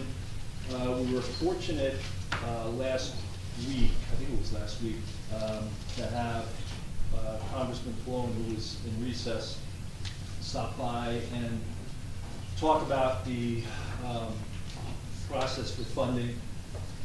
Gave us the opportunity to chat with him a little bit and maybe have the opportunity to look for more. And we made that clear to him that we'd really like to look for more as we go forward with this. We are very close to have formed a team to work with our engineering team and our public works team, and I should have that in the communication before the next meeting. And that would be kind of take the information we have, let's make sure we've got a good definition of the design and a good implementation plan. So that's in process, and we're very fortunate that we got that grant. Speaking of grants, Senator Gopal informed us today that there's good news and bad news around taxes. The bad news about the gasoline taxes, you pay more for gasoline. The good news is that fund that I think it started at a 22-cent increase a few years ago. Did a whole lot of infrastructure work, and then it depleted the fund, and now we were adding, I cannot remember the final bill, but now it's refunded meaning it's got money. And in 2023, early in the year, we had applied for a local transportation projects fund into that fund. And we put a project together that was $3.1 million for Sylvan Lake. We asked for $2.4 million, and I've got the grant application here that CME worked with us on. We asked for, the project was 3.1, and we asked for 2.4. And I'm happy to report that my understanding, and it's not official, we haven't received the word yet from the Department of Transportation, but we are going to get a $2.4 million grant for Sylvan Lake. Now, having said that, what we've got to sort through is we're also working on a REPI grant for the natural shoreline, and there's some things that are going on there. There's some things that we can do here. So we got to sort this out. So, Diageo, I didn't have time to talk to you about this, but we've got a couple of dollars to do some things at Sylvan Lake. So another thing for you to do in your spare time. So we're going to get that cooking here pretty quick. So that was really great news. And if anybody who's keeping tabs, we're broaching $9 million in grants. This grant, the Main Street grant of $1.4 million, the Boardwalk of $1.43 million, And then we have 8 miscellaneous grants that add up to about $1.2 million. And I'm hoping by the next meeting, we have another surprise grant that I'm being told we might be in contention for, but I don't want to hold that in advance in case it doesn't happen. Speaking of Sylvan Lake, the flume, I don't know, Biagio, did they finish it today or is it tomorrow? I believe they finished today. They finished, okay. So the temporary fix that hopefully will last more than a short period of time, hopefully it's a couple-year fix, is in place. Vulcan worked it, and we're happy that only took 2 days, so it was, I think, about 2 days. We did have a small, some people call it a pothole, some people call it a sinkhole. I'm not sure what it was on Fifth Avenue, but it's been repaired. It happened on 100 block of Fifth Avenue over the weekend. It's been resolved. We were fortunate to have Fernandez, who's been working on the Park Place sewer, and is one of our really good construction groups. They were able to zip in and help us resolve the issue, so that issue was resolved pretty quick. Fourth thing, I'm sorry, is we did on last Saturday have the rain date for the Easter egg hunt. It was a big success. The sun was out versus the prior week. Fire and EMS did a great job. Another successful event at that Newark Avenue beach area. Walter Wilson. Thank you. Kind of spearheads that and does a great job. Please check the website for library and recreation upcoming events, and that is my report. Councilman Webb. Thanks, Mr. Mayor. I'll start with first aid and the fire reports. First aid for the operational period ending April 10th. Today, the squad responded to 5 day calls and 4 night calls for a total of 9 calls. It's nice they do the math for you, and then I love that. 6 were for medical, 3 were for fire. The squad conducted 1 drill for the safety and education of the membership. They participated in the annual fire and first aid Easter egg hunt. There were no out-of-town mutual aid requests. The squad responded to 1 mutual aid request for that operational period, and they fulfilled 99% of their assignments for this period. I don't know how they come to 99, but okay. That was first aid. So for fire, for the month ending, again, these are monthly reports for fire. So the month ending March 31st, fire department responded to 2 day calls, 6 night calls for a total of 8. 6 were for fire alarm activations, 1 was for odor of gas, 1 was carbon monoxide alarm activation. The department conducted 1 training. They had the Bishop's Drive fundraiser, of course, and the Easter egg hunt community event. There were no mutual aid requests from the fire department, and they fulfilled 100% of their assignments for this period. Both departments, of course, are still looking for volunteers. They offer free training. And if you wish to be a volunteer, you can inquire through the borough's website. I only have updates on shade tree. We have a planting on May 5th. If you are interested in being a volunteer, email me. Probably going to plant 20, 25 trees like we normally do. One other thing Shade Tree is doing, as I've reported in the past, they're looking for trees that are older than Bradley Beach. They continue to do that. They're up to 22 trees that are older than Bradley Beach. That means they're older than 130 years old. At this point, we're not finding any, in the streets or parks or whatever. They're going to be in somebody's backyard. So if you know somebody's got a really big tree in their backyard, or just contact me or somebody on the Shade Tree Commission. If the person allows us, we'll go out and measure the tree and figure out if it's older than the town. And if it is, they get a little plaque. And so keep your eye out for that. And that's the extent of my report. Thank you, Councilman. Councilwoman. Man, woman, I'll do whatever boys. I I said man first, but that's okay. All right, I don't have much.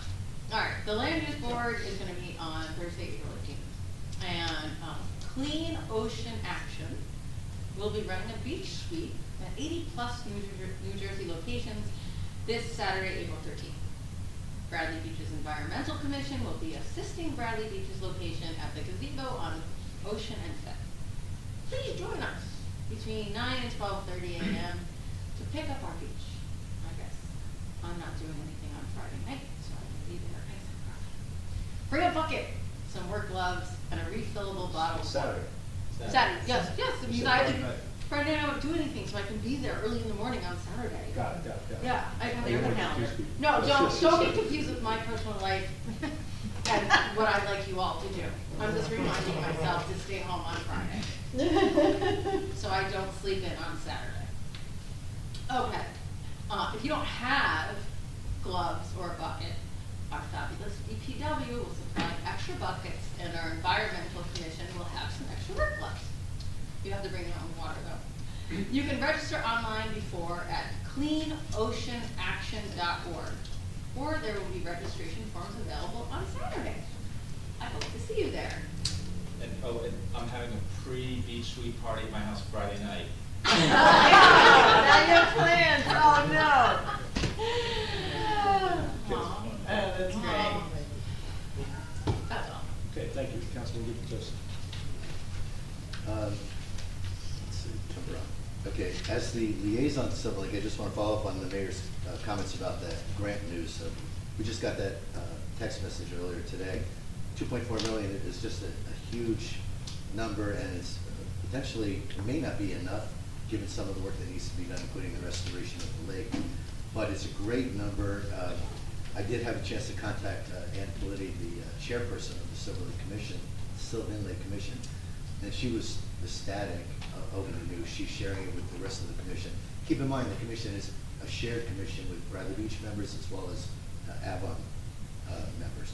So what some people probably don't realize is that some version of, some view or version of restoration of the lake has been out there for at least 20 years, long before I got on the commission. In fact, council members well before the generation before me would tell me stories as I got up to Silver Lake about how they've tried to get money, how they tried to get money, how they tried to get those parking meters, you know, giving credit to dollars to Silver Lake, all of which fell through. So this is like groundbreaking news for Sylvan Lake and really for our community. So while the commission's thrilled, I think all residents, once you get a chance to soak this in, knowing that we've been on this mission for 20 plus years, and prior council members as well, will be very, very happy to hear this news. Couldn't believe it when I read the text today. So great news, and I just want to make sure we all bask in the warm afterglow of that.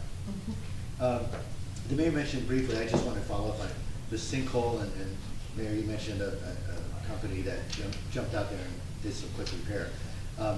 I was aware of that also, and I was aware that before that company even arrived, DPW, I believe it might have been Mr. Capone, but someone from DPW showed up to check out that sinkhole. We got a call from the police. And I was going to say Captain Arnold. So, so I just want to make sure, thanks around to everybody for jumping on that so quickly. It's funny, I know that there wasn't a large in appearance sinkhole, but those things start small and they can spread quickly enough that they swallow cars and houses. So thank you for getting that initial alert done. Couple more comments here. I do have a police report from Detective Lieutenant Browning, and a local man was arrested for defiant trespass. I learned a lot of new terms from working with you, sir. Defiant trespass. He probably stood in someone's front yard just, I'm not leaving. Yeah. Anyway, and harassment after police responded to a complaint by a Main Street business. An area man was arrested for possession of burglary tools after police conducted a late night field stop with him. Sir, where are you going with that? Jigsaw. A subject was arrested for driving while intoxicated, along with several other motor vehicle violations. A local man was arrested and charged with aggravated assault and disorderly conduct after police were called to the area for a disturbance in the street. And finally, since the last council meeting, the police have arrested 2 suspects on active contempt of court warrants. So compared to some of my earlier reports, things are picking up, I guess, for the first time. And even though she's not the liaison to the police department, Council President DeNoble insists that I also mention from our activity report that activities up year in March, and calls for service, case reports, travel stops, all very significant either levels between February and March, probably expected to increase even further as we move into the summer. Right, I mean, just calls for service in March, 1,241. Wow, that's a lot. You guys are busy. Yeah. Just want to get extra. We are going to be going into executive session, and one of the topics is negotiations. I just want to say, before we go in, because I don't know how many of you will be here when we come back, that as far as Local 152 goes, I've said this every meeting, and I've had an opportunity to say it, I continue to be dismayed by the lack of progress in our negotiations with this union. I also continue to be dismayed by the lack of participation in these negotiations by the council.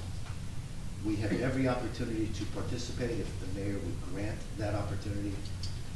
To date, no one from the council has been allowed to sit at the bargaining table or even put it in executive session.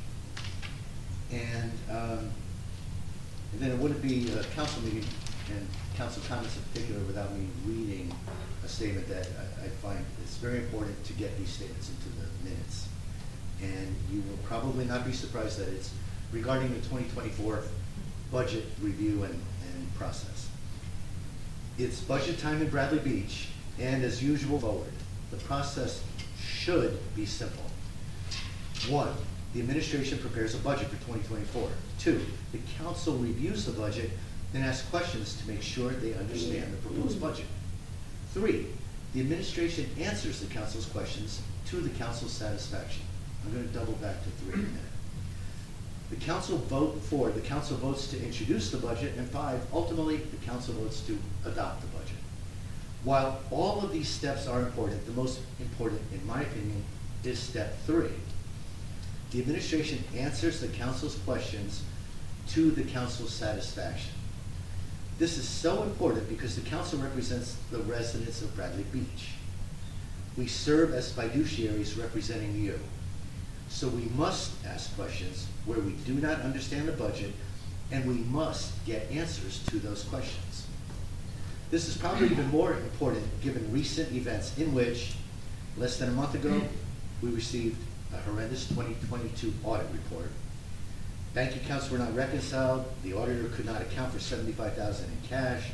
We did not replenish $1 million that we borrowed from surplus, and we were told that it was unlikely we would detect a material error in our financial reporting because controls were virtually non-existent. In May of 23, the mayor, the CFO at the time, and the acting BA at the time mistakenly informed the council that $700,000 of the 2022 borrowed surplus of $1.1 million had in fact, $1 million, had in fact been replenished. They were wrong by $1 million. The council did not learn of this misstatement until March of this year, when the audit report was released. Finding out almost a year later that the council was misled certainly raises warning flags and concerns over the accuracy of the budget development process. It places even greater importance on the council's ability to ask questions and receive answers. When the 2024 budget was first delivered to the council just 2 weeks ago, it was over a month late and it was incomplete. 2 weeks later, tonight, it is still incomplete. There are still exhibits that have not been completed. Which exhibits? How about revenue, detailed revenue? Sorry, we provided detail revenue. Yeah, well, look it up, Mr. Mayor. I'll look it up, it's right there. You got like, Just okay, never continue mind. reading, please. Since the 2024 draft budget was shared with us, the council has tried very hard to ask meaningful questions over the past 2 weeks. We still do not have meaningful answers to the vast majority of our questions. Ladies and gentlemen, as I stated in our council meeting of March 27th, I refuse to be rushed into granting approvals for the introduction and adoption of the 2024 budget. For 2 weeks, we have asked budget questions of Mayor Fox, only to have the mayor's team, in quotes, respond without providing meaningful answers to many of the questions. In the 2 weeks since this partial budget was released, the following are brief examples of the non-answer responses that the council has received from the mayor and his team. Council question, why the extreme variations in the borough's total appropriations and total actuals for 2021, 2020, and 2019 in the detailed spreadsheet? The response given was continuing to review. Council question, why don't the detailed exhibit totals provided by the CFO tied to the summary totals provided by the CFO? For example, the detailed total appropriations listed for 2024 is $308,000 greater than the total appropriations provided in the summary. The response given, CFO following. Council question, can the CFO help me better understand the reasonableness of the total actual expenses, which include variances of $1 million or more than expected? The response given, these variations are from prior years. Many personnel changes could contribute to this condition. I don't know if anyone's starting to get a message here, but these are not answers, these are responses. Council question, and only a couple more. Council question, what were the primary drivers that brought the 2023 actual down 1.4 million over 2022? The response given, there could be a myriad of variables for this in any year. Now for the record, I don't have 2023 data. So I still can't answer this question. However, I did review 2022, which had a $1.4 million spike in spending going from 21 to 22. And in 22, I identified 6 items, not a myriad, 6 items that drove that $1.4 million increase. I can't imagine there aren't a comparable number of items that drove a reduction now, supposedly, this year of $1.4 million. Council question, I've got 2 to go. 988,000 of borrowed surplus was not replenished in 2022. Can we estimate the amount of replenishment in 2023? The response, yes. I had to follow up. This is a very critical issue now, given that we replenished virtually none of the roughly 1 million anticipated surplus in 2022. Can you please share the data you have for 2023 that provides confidence we can replenish the 2023 anticipated surplus of 1.1 million? Equally importantly, I wrote, what are your assumptions for 2024 to provide assurance that we will be able to replenish the anticipated surplus in 2024 as well? The response, this will be presented in due course. Due course was a couple of hours before the meeting started tonight. So these are quite, and I've got a comment or two to make, but these are 6 examples of questions that received no answers for basically 2 weeks. But we were expected to come here tonight and vote to introduce this budget. The bottom line to all this is that the council is working hard to ask questions regarding the mayor's proposed budget. This is very important. We are not saying that the current proposed budget is right, nor are we saying that it is wrong. We are saying that we need to understand it before we can approve it. As I said to the mayor via email on Sunday morning, I now say to the residents of Bradley Beach, I will not vote in support of the 2024 budget until the CFO is made available to answer my questions. And that concludes my comments. Thank you, Councilman. Council President. Thank you, Mayor. The Board of Ed did not have a meeting, so I'm going on to tourism. They are holding their 4th annual Earth Day with a festival and green fair. I went last year, it was really fun. Mark your calendar, it's Sunday, April 21st from 11 a.m. to 4 p.m. in Riley Park.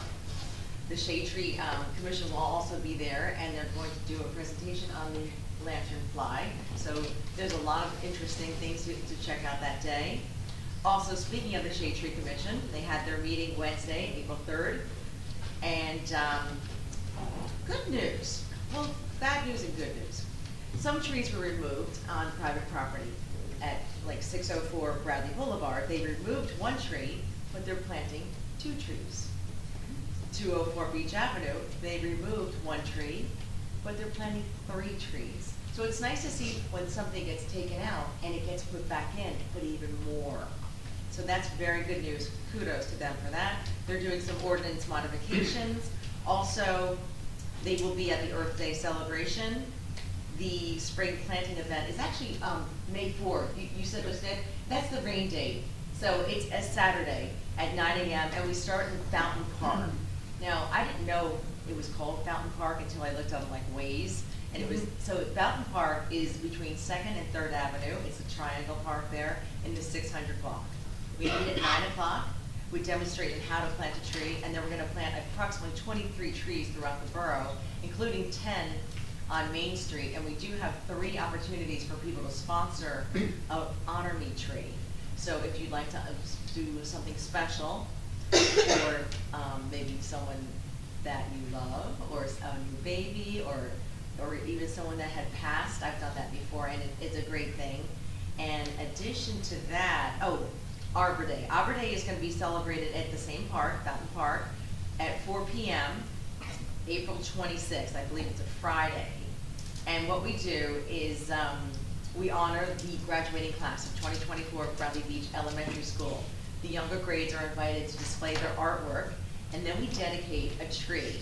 And every year we put one of those plaques, like the Honor Me plaques. And this year it's going to say, embrace with joy the changing seasons, for each yields its own abundance. It's nice. Yeah. And that completes my report. Thank you. Okay, thank you. Okay, next agenda item is public comments, 5-minute limit. Anyone, any comments? Yes. Thank Catherine for running Grinley. Mr. Marco, I had to wait for your return to tell you this directly. Your interaction with Ms. Egbert earlier was unprofessional, offensive, and just wrong. She and we had every right to hear the discussion. A properly qualified BA would probably know that. That's not what we have here. You at the very least owe her an apology, and you owe her one now. Thank you. Yes.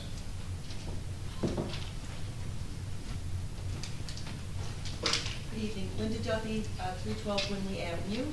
I would like to comment on the fact that other people have made the same remarks that I'm going to make now about the budget. I would like to see a 2023 audit done now. I looked it up and it says it could be done after June, because until they get a full understanding on where we went last year, I don't know how they can even think about where the money should go this year. And also, I'd like to see, where did we save money? A few $1,000s here, a few $1,000s there, doesn't make much sense when we've overspent. So where were the over expenditures? Number one, we didn't overspend, and number two. We didn't replace, so we overspent. We have $1 million in 2023. We didn't replace the money we borrowed. In my book, that's overspending. We don't borrow money, we balance the. All right, do you have, what's it called, in checking when you, we have overdraft for our account. Is that what you're saying? Well, that's what you're saying. We spent the money, but we couldn't replace it because we didn't have the revenues coming in. So the audit needs to be done so we can see where all the deficiencies were. I would suggest next week you can see, I think it's going to be posted, the AFS, the annual financial statement for 2023. I'll probably do it. I don't think it really will after reading the audit from 22. It was much more extensive. And also, the fact that people don't sign their responses is a problem because it shows no accountability when they're asking questions. So if President DeNoble asked the BA, can you please tell me blah, blah, blah, blah, and you answer, how do you know it's the question that you can answer? You need to know the source of the information. That's very important because then they can directly go back to them if they have more questions about that instead of everybody going through it and you don't know who you're talking to, basically. So that's my comment. Yes. Beth Kepler, 504 Central Avenue here in town. The definition of insanity is doing the same thing over and over again and expecting we have exhausted every conventional possibility of correcting this situation. Multiple residents have come up here and have asked Larry Fox to resign. Clearly, he's not going to. At this point, I'm going to suggest an unconventional solution. I personally am going to start a community committee. And I've already researched it, and I've spoken with someone behind the scenes in a legal capacity. And I need 25 to 50 or more if possible, which I'm sure there will be based on our current situation. And I have a viable solution. I'm not going to disclose it here for obvious reasons, but I'm just letting the council know that I will be under Elizabeth Kepler, K-E-P-P, 2 P's, L-E-R on Facebook, receiving private messages from any resident who would like to contact me and be part of that committee. And when I reach the 25 necessary minimum of people that are willing to participate and join me in my unconventional solution, and I am pretty certain that it will be very effective. That is Elizabeth, E-L-I-Z-B-E-T-H, Kepler, K-E-P-P-L-E-R. I'm addressing the council, but I'm speaking to the residents of this town to please message me on Facebook privately.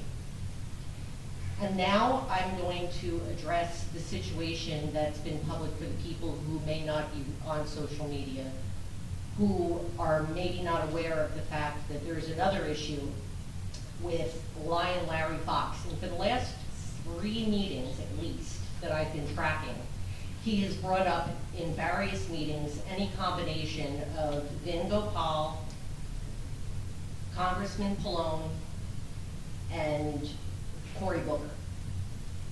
And most recently, there's been an issue with a gentleman, an attorney in North Jersey by the name of Mark Colello. And he's donated $2,700 to Larry Fox's campaign fund. And Larry has publicly said that he doesn't know who he is. But we come to find out, not only does the chief know him, the ex-chief, but also the mayor's personal attorney and assemblywoman, another elected official, knows who he is. And I find it very not believable, especially given the multiple lies that Larry Fox has been caught in, that I don't understand how he could not know. If I knew, like if I was running and somebody donated $2,700 and it showed up in my account, I would at least call them and say thank you. So it's extremely disingenuous, and I'm being generous in characterizing it that way, that Larry Fox knows exactly where that money came from. And I would encourage people to go tap into on social media and listen to the recording in Larry Fox's own words. Squirming there, Larry, huh? Lion Larry getting nervous? Yeah, you're looking very squirmy up there. I encourage everybody to go and listen to that conversation where he talks about how the chief is friends with this gentleman who donated $2,700 to him, but he wouldn't know him if he tripped over him. But his attorney, his personal attorney, is personal friends on Facebook, and he follows him on follows her on Facebook. But yet, she's not following, or Mr. Colello, who donated Larry Fox $2,700, the maximum allowable amount of money you can donate to a candidate, doesn't follow Mayor Fox's own professional mayor page, but his attorney does. So I think we're starting to connect the dots here, and it's starting to paint a very vivid picture.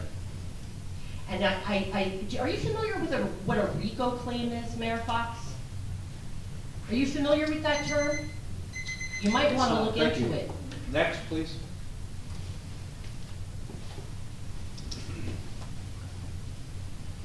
I Shishis, 112 Fourth Avenue. When you said to me that you were going to give me the name of the members of the team, will you also please include the volunteers of the team? Also, I'm just curious, does the council text during meetings? I'm sorry, I couldn't hear you. I noticed that members of the council and the governing body here are texting during meetings. Is that an appropriate thing to be doing during meetings? I was using my calculator on my phone. No, I understand that, but I noticed that Meredith and Larry, I thought Larry was texting during the meeting, and I'm just curious, is that appropriate during a council meeting?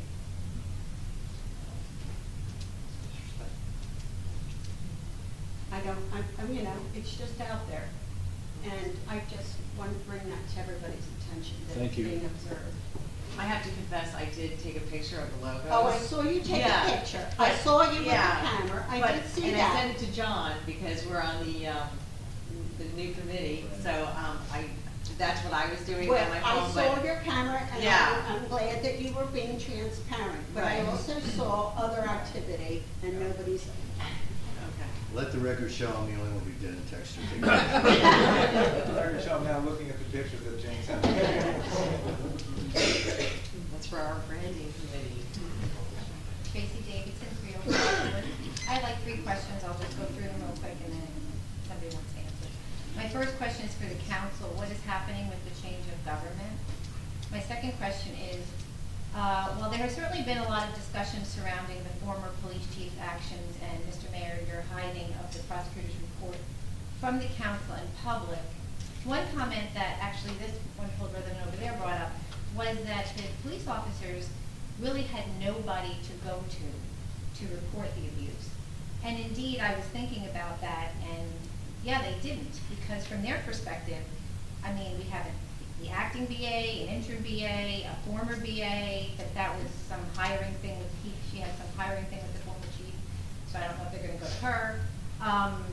I don't really know anything about David Brown, but the BA prior to that, Mayor Engelstad hired, and that was the police chief's girlfriend. So I don't think any of the police are gonna go to her. So, I guess my question is, in light of all that we know now, including that the prosecutor's office stated that they stopped taking complaints because there were so many, and this likely went back years, what has been put in place so that any employee of the borough in any department can feel safe, and whom would it be that they would go to? And then my last question is, does the borough currently have a do not knock list? Some other communities have that. It's where residents can sign up if they choose to have people not solicit at their doors. Usually there's also a protocol that requires anybody that wants to go door to door to get a permit from the town to do it. You pay a fee usually, in some cases. We have an ordinance that includes that. Okay, well, I had somebody come to my door who said he was selling, I don't think we do. I think we do. can you stop my comment?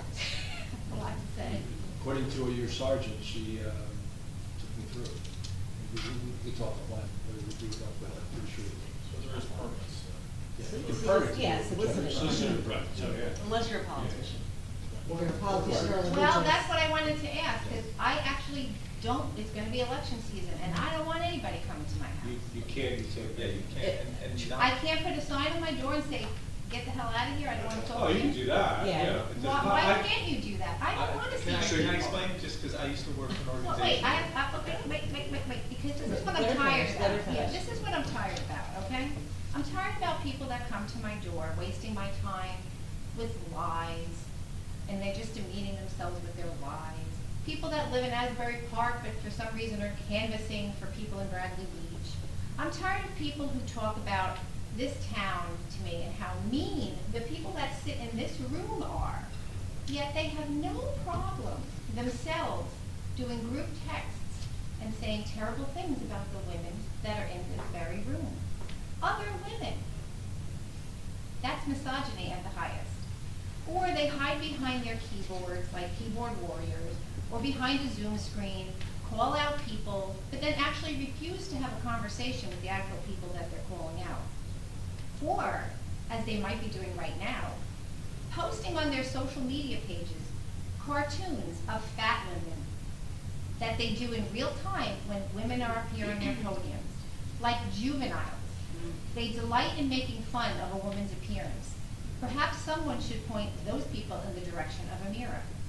But those posts are posted and liked and loved by people who wanted our votes at one time, people who supported you and still support you. Also, current borough employees. So they'll put on a hat and they'll march for women's rights, they'll march for Black Lives Matter, they'll throw banners up, but guess what they won't do? They're rendered mute when a black man's constitutional rights were violated in this very town. Suddenly, they have no problem with it.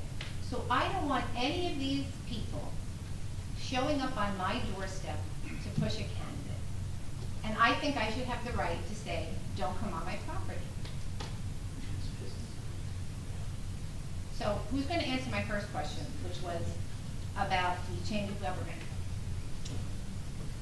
I don't have an answer on that one. I texted you about that. Remember? I don't have an answer for you. I have a little answer. Okay. Mr. Cannon had the nerve to take last week off on vacation, but I did manage to send him a text asking him that very question. And for the public's benefit, I think you're aware of this, but for the public's benefit, the council can adopt an ordinance that begins the process, that creates the opportunity for the residents to organize, form a committee of sorts.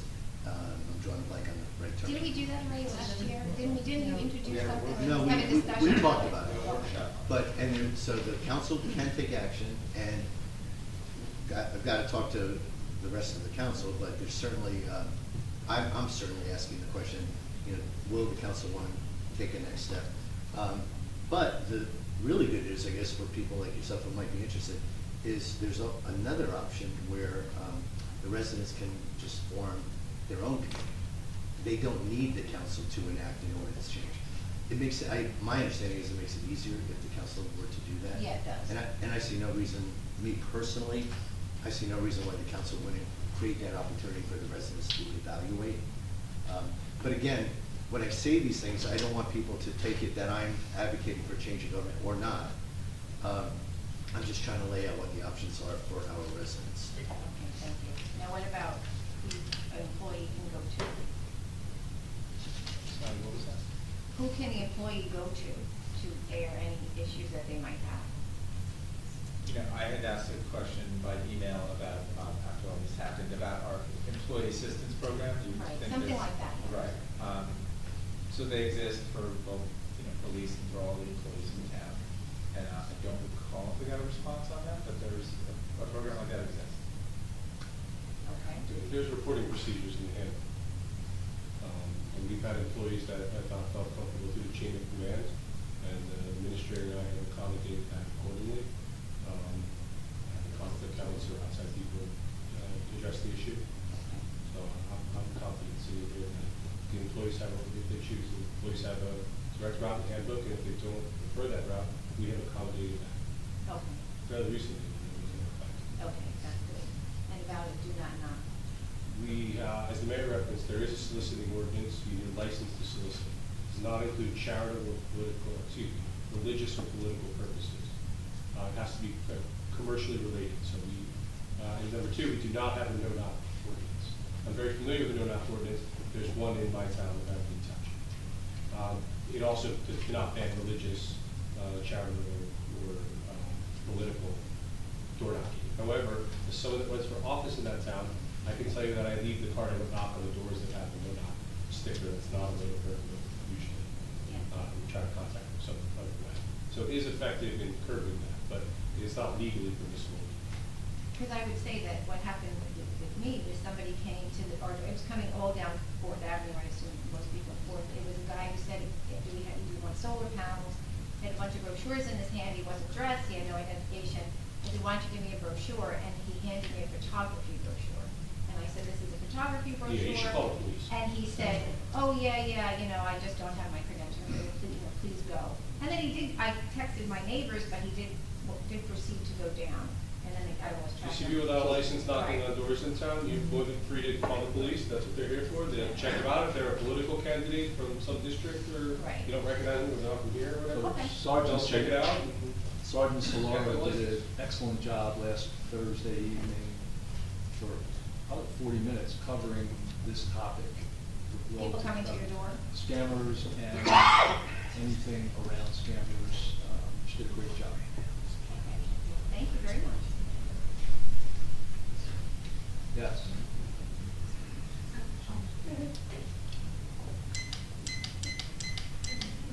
A couple of questions. Earlier during the budget discussion. Anita. Oh, sorry. Anita Nazario, 116 North Avenue. During the early budget discussion, it was discussed that we were saving money on the chief's salary. Are we not getting a new chief? Are we required to have a chief? We have an ordinance, that was part of my question, because we have an ordinance that actually spells out how many people each rank we have. I mean, Captain Arnold is serving in that capacity now, but the short answer is no, we're not in a chief right now. Or will we be, I mean, moving forward, I don't know what the law is. Are we required to have one? According to the ordinance, you're supposed to follow the ordinance in terms of the structure of the police department. From an attorney general or a prosecutor, and the other, as you've heard at length in this room, the other agencies that supervise the police department, you require, someone's got to be the quote officer in charge.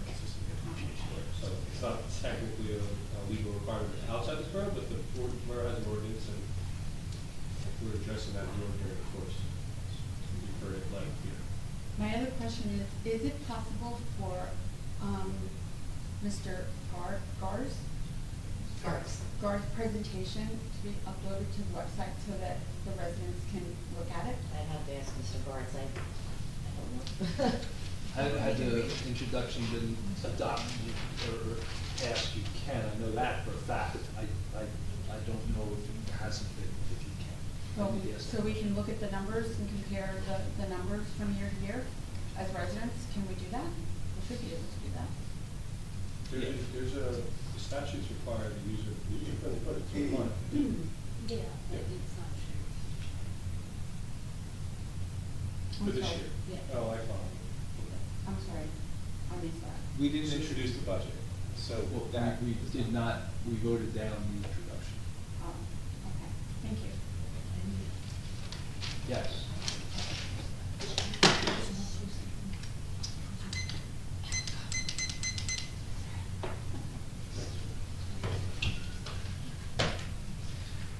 Nancy Meadow, Ocean Park condominiums. So, regarding people coming to the door unannounced, I would start with, no trespassing sign, which I intend to get, so I'll pick one up for you, I've been thinking about it. But would that be then when somebody knocks on a door, a stranger bringing cookies, would that have violated our ordinance? Absolutely not.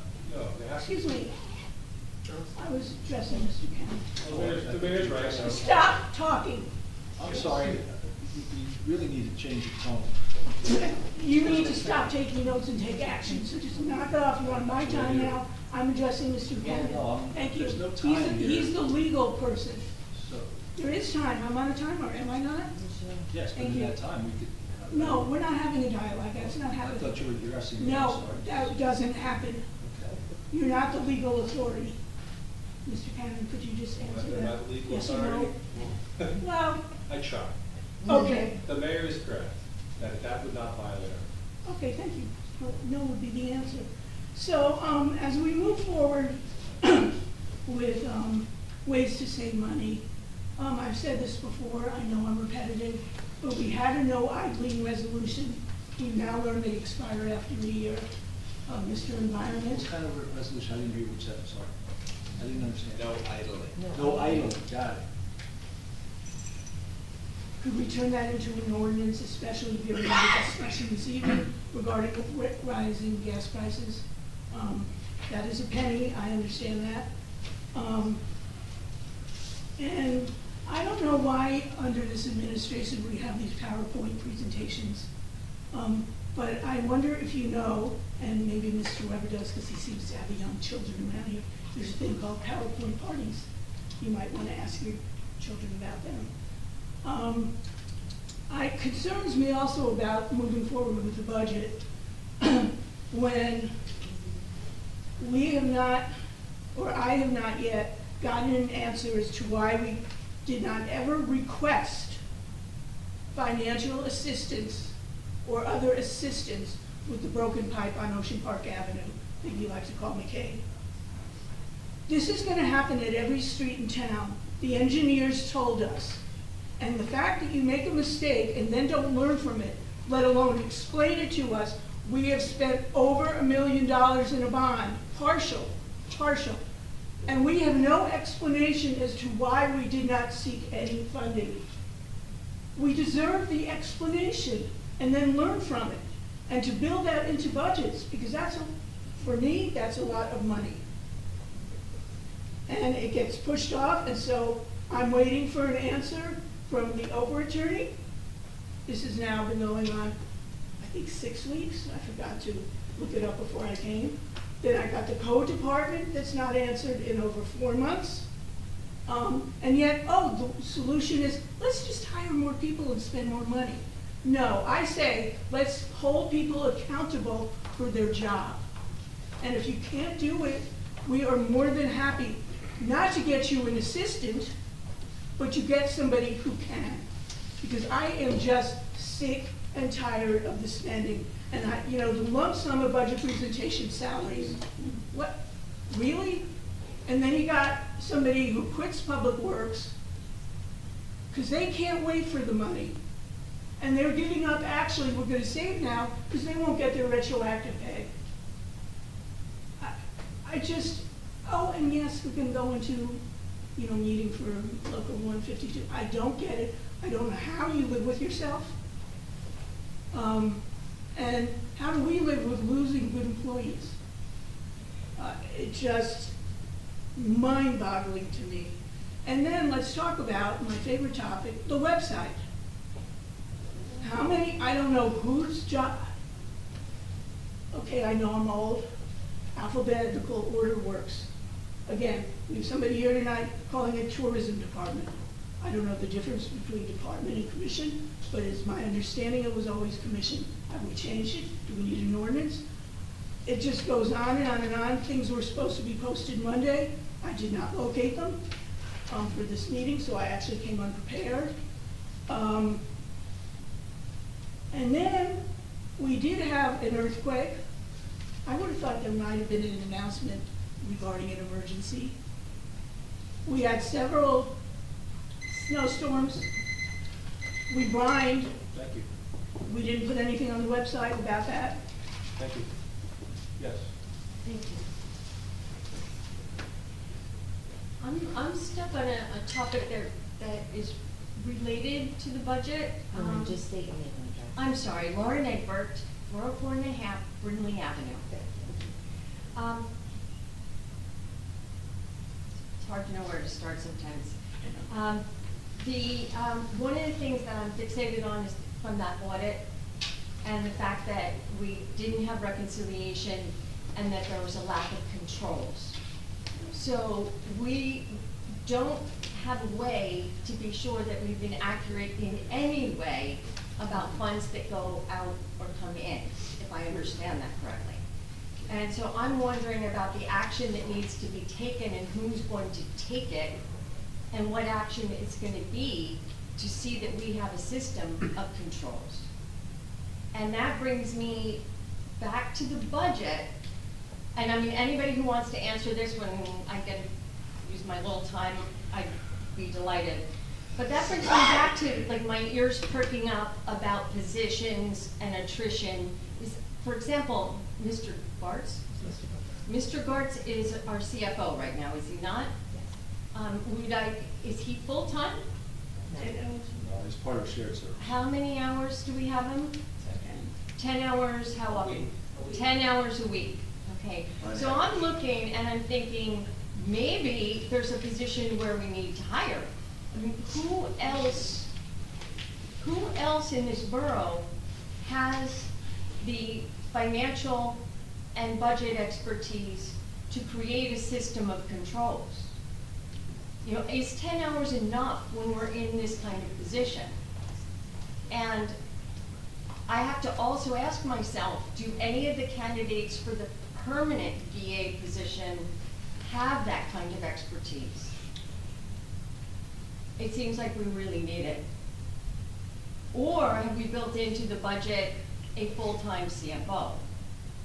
It is both required, and I would really like the entire council to consider those questions. And then the last thing I would like to say is my distress during this meeting wasn't just the first encounter that I had wanting to be able to hear our CFO. It was also behavior that I have to admit that I was one of the persons who reacted in the crowd to the cutting people off. I saw my council members who I know are working really, really hard, and having them cut off, shut down, spoken to in a way that I perceive as disrespect. And we teach, I was an elementary school counselor for a time, and we teach them, the kids, don't be a bystander, be an upstander. You know, don't allow people to be mistreated in front of you. And it's been very, very unsettling to the point of, do I walk back into this room again? You know, and so I would, one very concrete behavior that I could ask to have stopped is the interrupting of council members and residents mid-sentence. And with that, thank you to everyone working hard in this room, and if you can consider the issue of controls being put in place and what personnel we need to be able to do that, I would appreciate it. Thank you. Yeah. Hi, Dr. Tom McGuire, 610 Brittany Avenue. Last time now that she's here, I can ask the question about the class that we paid for the Rutgers class. Mr. Marco, did you take that class? Was that you? You can submit an open request to the clerk for the correct documentation. Oh my God. Mr. Fox, do we know if Meredith took that class or not? It's not a big deal. I mean, we paid for it, so I'm just wondering. I have to open it. That's what GFG did. But you can't, I'm asking you, you can't answer that question? It's a simple question. If she took a class, you have people take classes all the time. I know you guys took some class, you went to, and you talked about it. Like, it's not that big a deal. I'd like to know that. Okay, whatever, you're not going to answer it. The next one was about priorities. You made a statement about priorities, and then you have a lot of things to prioritize. I think you're terrible at prioritizing. I think you've been atrocious at it, from the church to your pandering to Biagio is so disgusting. How cutesy you are to him. Yeah, the cute look. You haven't given them a contract. Don't act nice to them. You don't like them. Because if you liked them and if you thought they were valuable, a valuable asset to this community, you would be sitting in on these negotiations, helping them move forward, and not letting a volunteer do it, who you think is, who you told everyone had more experience. So his experience is very important to you, because you said he has more experience than everyone, but you hired someone with no experience. You have no justification for that. So how can you say someone's important to everyone, more important than all of them? He has so much experience, but you hired someone with zero experience. You make no sense to us. And the priority with the church, again, now we're saying that there's a bid thing, you have to table that. So your idea of telling us that you have priorities, you have no priorities. You're really, really bad at it. I wish you would be better at prioritizing. The church could have been sold months ago. DPW could have had a contract, what are they, like over a year? Is it over a year, 15 months? They were 16, like everyone knows they could have had that. The chief maybe would have been gone or fired. So your priorities are really misguided and terrible. And I will have to open it. You just can't say yes or no. It's really disgusting. So my Oprah will become after this. Thank you. Thank you. Yes. Thomas J. Cohen, 612 Third Avenue. Mr. Kenna, will there be business done after the executive session? Yes. Okay, great, that's great Well, to know. maybe. Oh, okay, Depends on- possibly. I don't decide whether actions taken maybe. But there is. There is action scheduled to be intent. considered after executive. Okay, great, I'll get that out of the way. And Mayor, I'd like to volunteer for the Main Street Committee. I've been a Main Street property owner for over 27 years, and I believe I have some good inputs into design and function for Main Street. And I would also be happy to volunteer to be the DBW negotiation team. I don't think that would be very difficult, but I would be happy to volunteer my service for that. But I like to have to make an announcement that I am now branded as a political boss wannabe. And I want to thank you for calling me that, Mayor, because it did make me go look at your elect. I had to go look at your elect, and it tells a story. So I'm going to go really slowly here. In your January 15, 2023 report, you made a donation on October 28th of 2022 in the amount of $2,000 to Friends of Brunel and Gavin. Okay, so then, in your report of July 19th, 2023, it's listed as being made in May. You received a donation in the amount of $3282.56 from the Friends of Brunel and Gavin. Okay, well, that's pretty interesting, because that was about the time we were looking for the new business administrator in April, May, June of 2023. And then, bingo, what happens is on October 11th of 2023, you then nominate Deborah Brunel for the vacant council seat. But I guess that's not politics. I guess that's not politics. I'm the only one who plays politics, not you. Also, while reviewing the report on January 15th of 2023, where you took the $2,700 donation from Fix Asbury Park, you have to tell your treasurer, Susan F. Olson, that you're really supposed to include a contact. Carol Olson. Oh, it's Carol? Yeah. Oh, I'm sorry, I apologize, Carol F. Olson. And they really have to put a contact name and a contact number. All it says is Fix Asbury Park. No address, no email, no phone number, no contact person. Wow, if that's how we do business in New Jersey politically, I don't want to be a wannabe. I don't want anything to do with it because it's dirty. Thank you. Thank you. Somebody on the board? We have one, Don Greenberg. Don? Yeah, can you hear me? I can hear you. Can you hear me? I can hear you. Okay, cool. Don Greenberg, 302 Park Place Ave. I have one question on 2024-87, the library grant. How come it says 138,100 in the title, yet in the first whereas it's 141,500?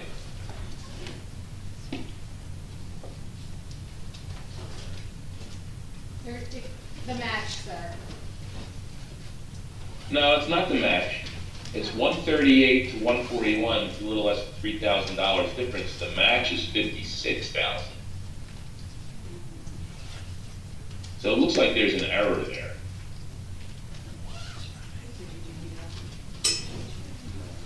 Yes, no, maybe. We'll look into it.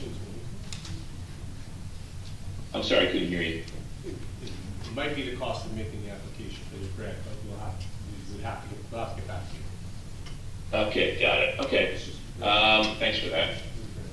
You know, the other thing is, on the budget stuff, Mr. Mayor, you know, you seem shocked that the council members want the answers to these questions, but I find it hard to believe that you don't realize this, but nobody up on that day has trusted you. I mean, just one example is you came back with an audit saying that almost $700,000 was replenished to the surplus, and then they find out it's $22,000. And that's just one of many examples where, you know, information is coming from your administration that is not truthful. So nobody up there trusts you, and that's why they want to get answers. You know, if they're going to vote for something, They need to have data, they need to have facts, and they're not getting these facts. So I don't think you can expect votes to go your way if you're not providing them with the information they need. And I honestly find it hard to believe that you can't see that. So that's all I have. Thank you. Thank you.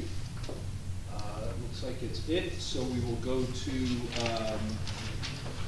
we'll adjourn and make a motion to go into executive. Mr. Noble? Yes. Mr. Cozy? Yes. Mr. Mahoney? Yes. Mr. Weber? Yes.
Mayor Fox? Thank you for always having some candy on there. Oh, you're welcome. You only need sweet treats, right? TJ. That's correct, yes, so, yeah, just leave it. Oh, wait, no more, no more. Yeah. Okay, good. How long could this last? I hope you don't remember, because I really can't anymore. We're on the budget, we're on the budget, we'll next week. It's no sooner than next time. Okay. Thank you. Thank you. Okay. I'm just gonna reintroduce it because the ordering doesn't matter. Great idea, thank you. No problem. So don't sue in the next 2 weeks, please. Thank you. How was your vacation, Greg? In a cruel twist of irony, I had a big issue in Aberdeen that I had to like zoom into my meeting and cut my vacation. Oh, that stinks, man. Oh, makes me happy.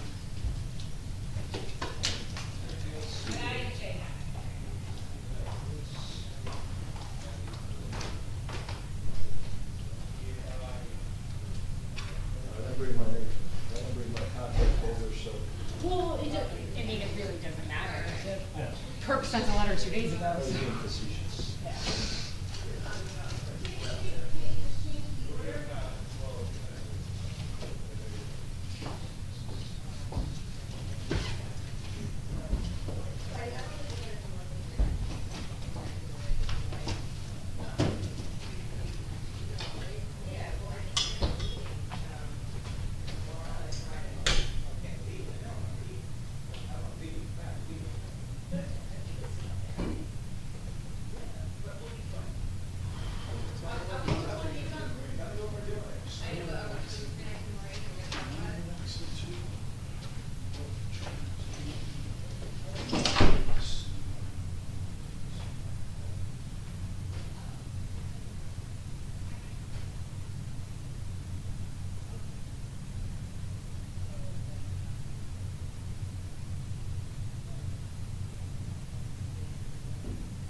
That's fine. Oh, there's nobody out here with us. Just me and these Reese's peanut butter cups.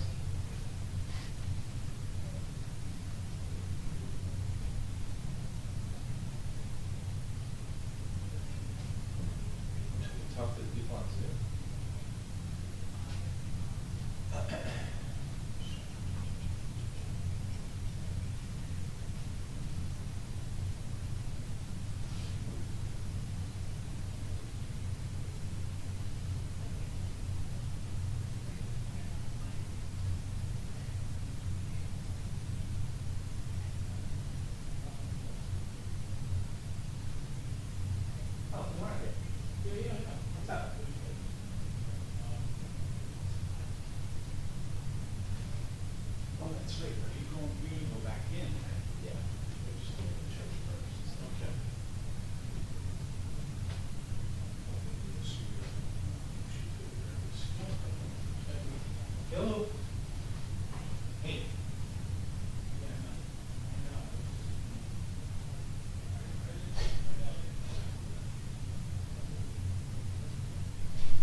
just checking because the door is open. Oh, the door's open? You want me to close it? Are you guys done in here, or? Well, no, so they're an executive, I'm recused, so I'm standing here talking to the one person. Right, how's it Unfortunately, it's going? him, but it's the only person that's left, so I just didn't know if you wanted this door open. I don't think it was meant to be open, it was like open? Yeah, it's open and the Oh, garbage maybe can somebody, stuck like, away. left- Maybe somebody left through it? No, and somebody they just- stuck the garbage can in it. So that's, were you trying to get air in here? Oh, it was hot before, maybe the other shift did that. You got some props this meeting, just in case, if you, yeah, I would close it now. You think it's easy, baby? Well, no, but I'm saying you got some props, but now I'm trying to remember why would people, for your presentation. You didn't say it was for the seniors, but I meant it's for the seniors, scan, like that. I think it was to, the wellness, You made a presentation about, yeah. Right, but I'm saying, where did you do that? Oh, when we were on Zoom. There was a link sent out Oh. in the, last newsletter. Oh, okay, then I thought it was the presentation. So, because somebody was so selling something. Right, we did, well, okay, that, I know where it came from. Have a great night. We'll see. It's not walking. There you go.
Following me? All right.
Hey. Good, how are you? Only one left? Yeah, they're gonna do more work. Oh, are they? Wow. Here. What is shut,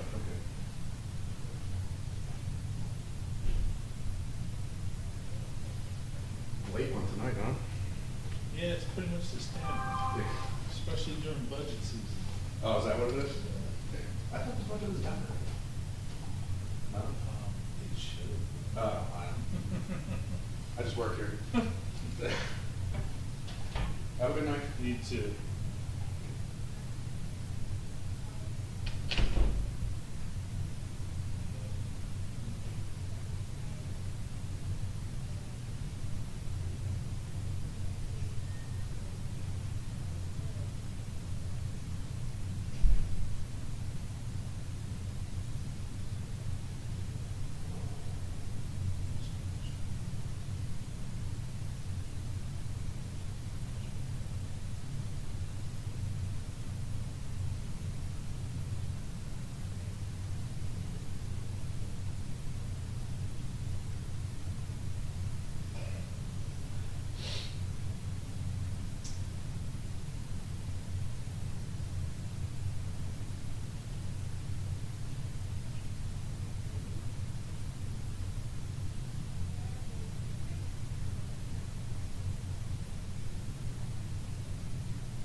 You all have a great night. Thanks, you too. Take care.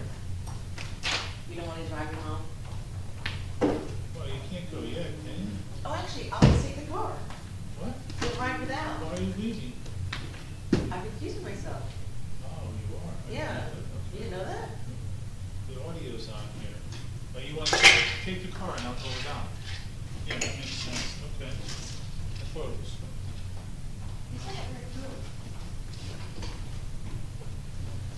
Oof.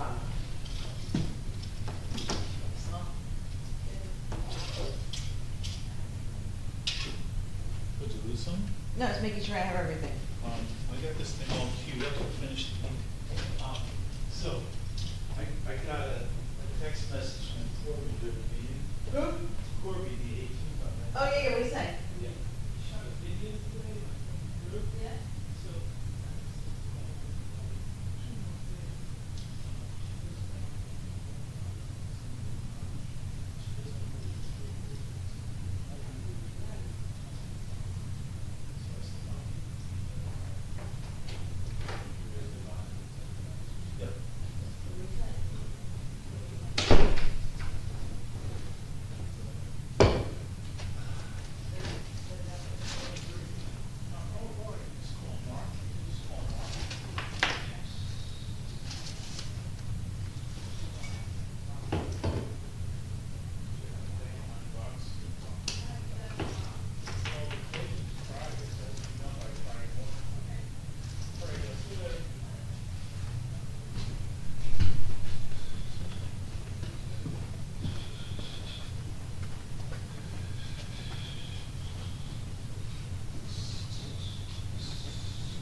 a couple of diehards online there. Hi, everybody. Oh, look at that. Jack Dean on there. Hard murder. On Saturday. Okay. Motion to go back into, I'll make a motion to go back into regular meeting. Second. Aye. Mr. Gubatose? Yes. Or actually, Mr. Noble, absent. Mr. Gubatose? Yes. Ms. Mahoney? Yes. Mr. Weber? Yes. Mayor Fox, absent. Okay, and I would like to make a motion to adopt resolution 2024-91, resolution adopting the investigation report and recommendations contained therein regarding a borough employee disciplinary matter. Do I have a second? Second. Mr. Noble, absent. Mr. Gubatose? Yes. Ms. Mahoney? Yes. Mr. Weber? Yes. Mayor Fox, absent. Okay, the motion carries. I would now like to make a motion. Public portion? Public portion. Yeah, we can have Comment. public portion. Are there? Oh. But for the record, was Mr. Noble recused? Yes. Okay, that the record should. Oh, that's a good, yeah. She wasn't Mr. absent, Noble she was was recused. Recused, not absent. Okay. From that last vote. Thank you very much. Thank you. I would like to now make a motion to close this council meeting. Second. All those in favor? Aye. Aye. Thank you, everybody. Thank Thanks, you, everybody online. everybody.